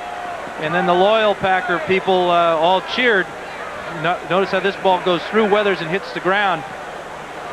But at this point in the game, you're down by 18. You only got 8.5 minutes to go. This wouldn't be a bad time to give Macowski some playing time to get him ready. This could be Macowski's training camp, preseason games. Don Macowski has not played in a competitive situation this year. Here's Anthony Dilwig, nailed. Richard Dent with his second sack today, and that's 6 for the afternoon. 6 Bear sacks. The one thing they haven't done with Dent today is move him around much. They must like this, the matchup with Rutgers there. Obviously, Rutgers was not up to it that time. Dent just tossed him aside and then drilled Dillwig. 3rd and 19. Deep in the middle, picked off. Intercepted by Mark Carrier, the first-round draft choice out of Southern California. Fascinating young man in that he agreed to a contract before the actual draft was held. And he carries on that tradition of great safeties from USC. But this is playing center field, just watching the quarterback's eyes, looking for that overthrown pass and making the interception. Mark Carrier follows in a grand tradition at Southern Cal. Ronnie Lott, Joey Browner, Dennis Smith, Tim McDonald, and Carrier. Matter of fact, he said he became good friends with Dennis Smith and Ronnie Lott, and they gave him a lot of advice, not only about his career at USC, but also the NFL. Mark Green and James Rouse are the running backs now, and Mike Tomczak is in at quarterback. That pass behind James Rouse, so while Don Macowski continues to prowl the Green Bay sideline, the backup in Chicago has gotten in the game. Mike Tomczak is in. You wonder how much more punishment Lindy Infante wants to subject poor Anthony Dillwig to. 6 sacks today. And you wonder also just how anxious Macowski is to get into that fray. Dan Hampton says, come on, leave me alone. 2nd down and 10. Tomczak, draw play to Rouse.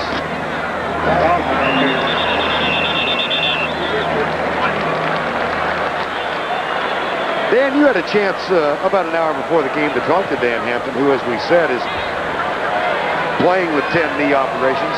And he was distressed by the comments by Bill Walsh last week.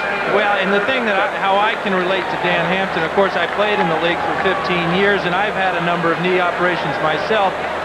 But you never want to give up the game, no matter what you've been through. If you feel healthy enough to get out on that field and perform enough to make yourself proud, then you're going to do it regardless of what condition you're in. And that's when you leave this game, baby, it's over. And Dan Hampton knows that. He doesn't want to leave it just yet. 3rd and 8. Incomplete. Intended on the left side for Mark Green. Well, we had a chance to talk with Mike Ditka yesterday about the Dan Hampton circumstance, and Mike said, you know, at some point, loyalty's a two-way street. And Mike said, I feel a loyalty to Dan Hampton for what he's meant to this team. And if I can help him prolong his career, I want to do it. Now here's Don Macowski, who apparently will get in after a helmet hit from Tim Harris. Well, he says he hasn't been hit all year. He can't wait to have his first hit. And it comes from Harris. From his own guy. Maury Buford.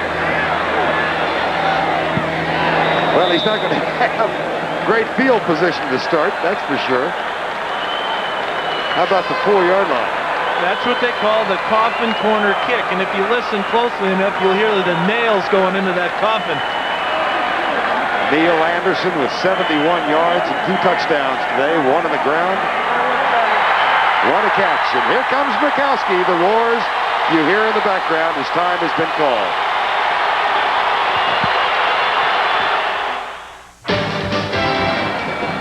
Don Macowski in his 4th year, in for the first time in 1990. Ended a lengthy holdout just a week before the season started. Signed a 1-year contract for $1.5 million. Said, I'm ready. I've taken 50% of the snaps, but Dan, as you said, he wants to take that first hit and really get into the ball game. He may have his wish. 5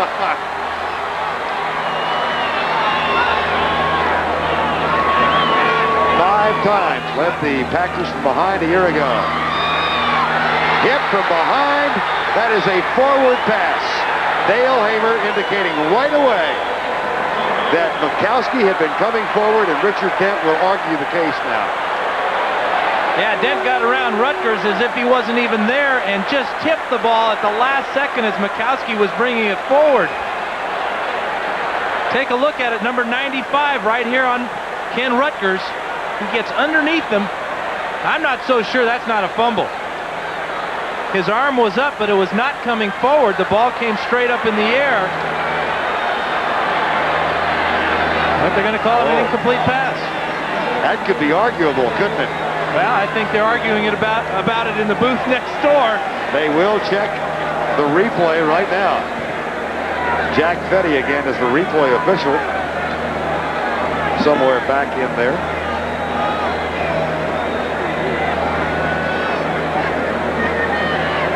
This is so close because where is the ball? It was still going back. I got to believe that's a fumble. Now, who recovers this ball? Precisely. There's Armstrong with it, but that squeezes out of there like a greased pig. That is Rutgers, so that would be a safety if this play is overturned. That's clearly a fumble. The ball was not moving forward. Well, I'm 0 for 1. Well, we didn't hear Dale Hamer. He made an announcement, obviously, which indicated that the play would not be overturned. So it's 2nd down and 10. Here's Macowski. Sterling Sharp drops the ball.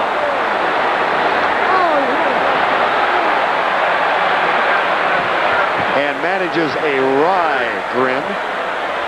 Nice job of Macowski here. He looks good as he steps up in the pocket. Nice bounce, good rhythm, and there's the fastball right in the hands, and Sharp just flat drops it. Don said he had a satellite dish at his parents' home near Buffalo, so he managed to watch most of the preseason games while he was holding out. Didn't like it when they kept talking about his absence. He said it sounded like he died. The end zone. Dent coming. Sterling Sharp catches this one. That's a 1st down at the 22. Well, you don't catch 145 balls from one quarterback in 2 years without some type of communication. Obviously, Macowski and Sharp are on the same page.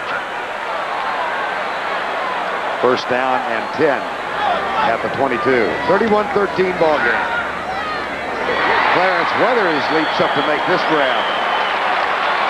But you know, one thing they got to do is they can't afford to go back in the huddle anymore. They've got to get to the line of scrimmage and go into their hurry-up offense, as it appears they're doing. Trailing by 18, Macowski said the most memorable victory. Get to it in a second. Here he comes near side. That's caught by Jeff Query. The most memorable come-from-behind victory of the 5 last year was early in the season when they trailed the Saints by 21 at the half and came back and won it. Well, this one will top that if he can pull off some magic. Going to be a lot of magic, though. 5:35 to go. 31-13. Donnell Wolford was coming with the cornerback blitz and deflected the ball. You know, Vern, back around my 2nd year in the league, our backup quarterback in San Diego was Bobby Douglas, who used to play for the Bears, as all Bear fans remember, I'm sure. And I had led the Chargers to about a 30-point deficit. We're on the short end with about 2 minutes to go, and Tommy Prothro, our coach, told Bobby, go on in there. And Douglas looked at him. He says, well, do you want me to win it outright or just tie it up?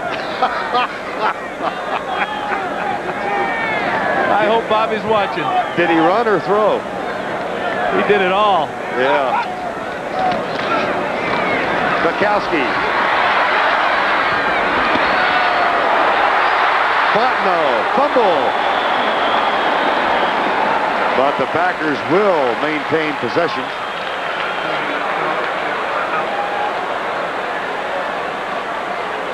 And that stops the clock with 5:21 to go.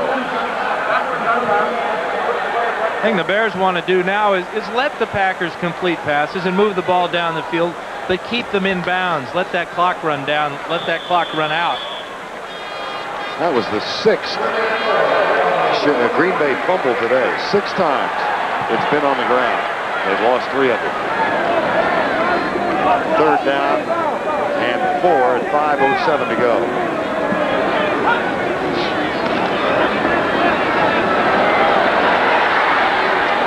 Jeff Query. to the 34-yard line. Tackle made by Ron Cox. First final of the day. The Rams win big, 35-14. They're 1-1. Query with a 23-yard catch.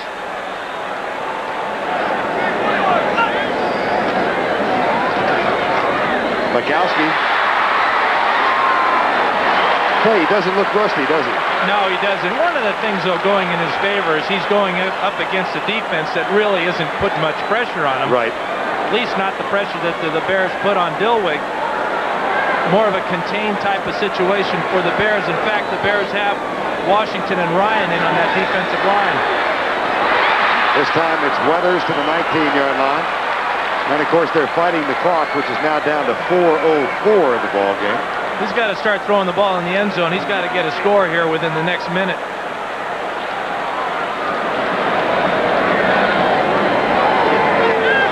Macowski is 7 of 10 in this drive. Weathers catches another one. That's down at the 12-yard line. Well, it is exciting if deceptive. Well, what it is, Macowski calls timeout. He's probably a little winded from throwing all these plays. Now listen to the stands.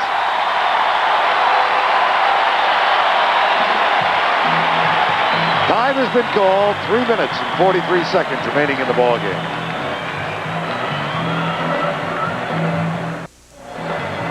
Packers facing an 18-point deficit. They have driven from their own 4-yard line, however, to a first down at the 12-yard line. This will be the 11th play of the drive, which has consumed 3 minutes and 11 seconds thus far. And that's too much time. Macowski, 8 of 11 for the 84 yards. First down at the 12.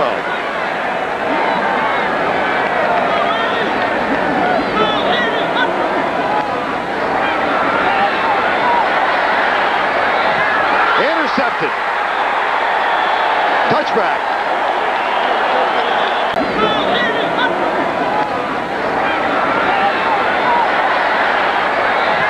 Intercepted. Touchback. Sean Gale. Now Lemuel Stinson. Well, the soothsayer, the predictor, Lemuel Stinson, working on Clarence Weathers, man-to-man. Here is Tate. He turns him loose in the zone, but this is a forced play here by Macowski. Great break on the ball by Stinson, and it almost appeared that he was the intended receiver. But he said he'd get one, and he did. And that gives him 2 for the year. Sports the Macowski drive. First down and 10 at the 20. Backs in the eye. Bears will work on the clock. Mark Green, number 31. Second-year man from Notre Dame.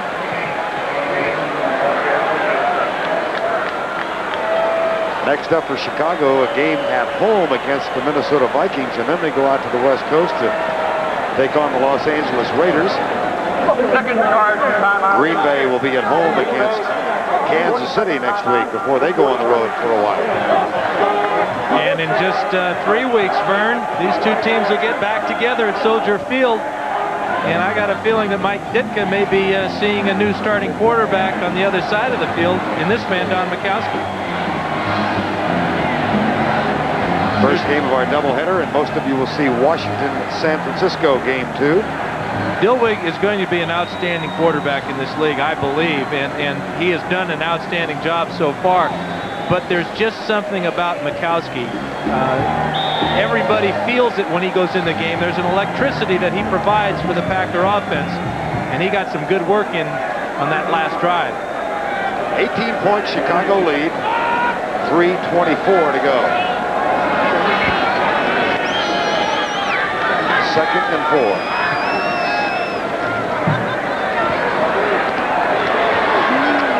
Johnny Bailey out to the 35-yard line. Drafted in the 9th round. The knock was too small. Mike Ditka said yesterday he's got some moves that remind me of Gale Sayers. And you wonder when the knock too small is going to be forgotten, because if you look at guys like Barry Sanders, and there's a number of backs around the league that are about 5'8", 5'9", but what they have is great balance. They're well built. 180 pounds on a 5'8" frame, that's a lot. Bailey's got some strength, and you know, he gained a whole bunch of yards, more yardage than anybody else in college football has ever done at Texas A&I. And although it's a small school, as Ditka says, they didn't do it with mirrors down there. They were people trying to tackle him. Anthony Dilwig, I believe that was Chuck Cecil he was chatting with. It is. Chuck placed on injured reserve yesterday, the starting free safety of the Green Bay Packers, bothered by a hamstring, so he'll be down for a month. Jackie and Bracken talked with Dilwig. Well, they're telling him, good job. You did a heck of a job out there. And listen, don't worry about it. Don't get your old dauber down.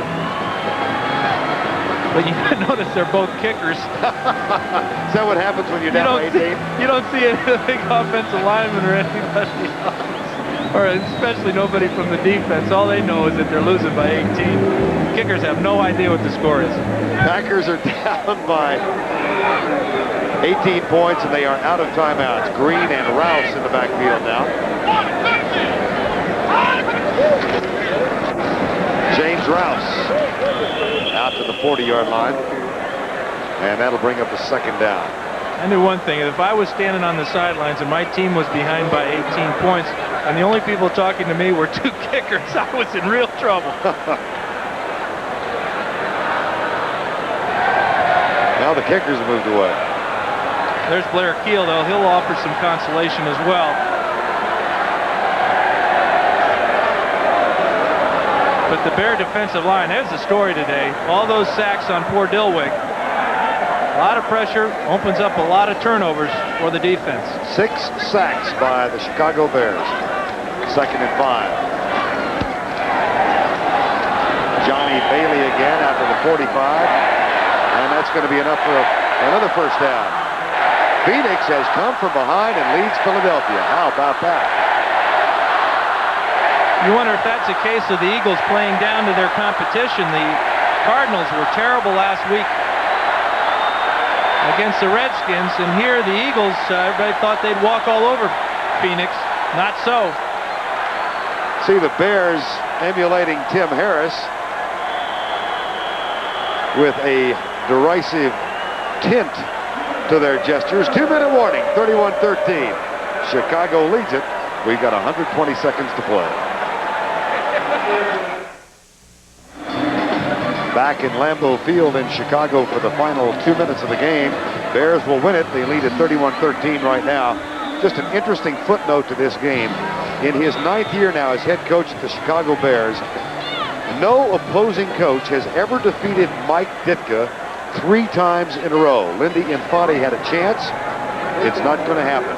No coach ever 3 wins in succession over Mike Ditka coach team. Infante's Green Bay Packers had won the last 2. Here's Mark Green. He's knocked down at the 46. Again, the Packers cannot stop the clock, so it will continue to unravel. Chicago will equal their start of last year. They go off to a 2-0 start. Green Bay falls to 1-1. And I think that the advantage that the Bears have this year is they're more prepared for injuries than they were last year.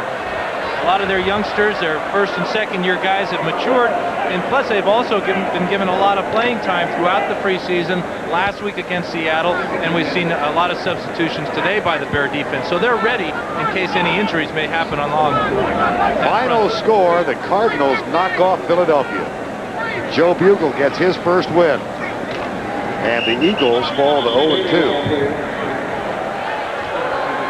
Don't think they miss Keith Jackson much, do you? Johnny Bailey with another carry. Well, I'd like to see Bailey in the open field because whenever you're compared to a player like Gale Sayers, that is saying quite a bit. Nobody in my mind has ever been a better open field runner than Gale Sayers. And Ditka says that some of the moves that Bailey has remind him a lot. And of course, Ditka played with Gale. I'm glad to hear you say that. I think Gale Sayers may be the best I've ever seen. Open field cuts. I grew up as a 49er fan, and he made the Hall of Fame playing against the 49ers. I remember the game. final 25 seconds of the ball game. What was it, 6 touchdowns one time? So the Chicago Bears will win it. They convert 3 fumbles into touchdowns. They get a conservative game plan, but an effective performance from Jim Harbaugh, who winds up 11 of 14 for 161, and Mike Ditka's team has defeated the Green Bay Packers by a 31-13 count.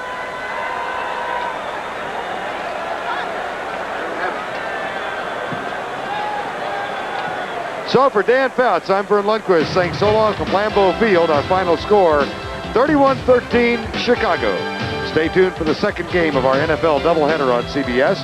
Most of you will see the Redskins and the 49ers. Our coverage will continue after this message from your local station. You're watching the NFL on CBS.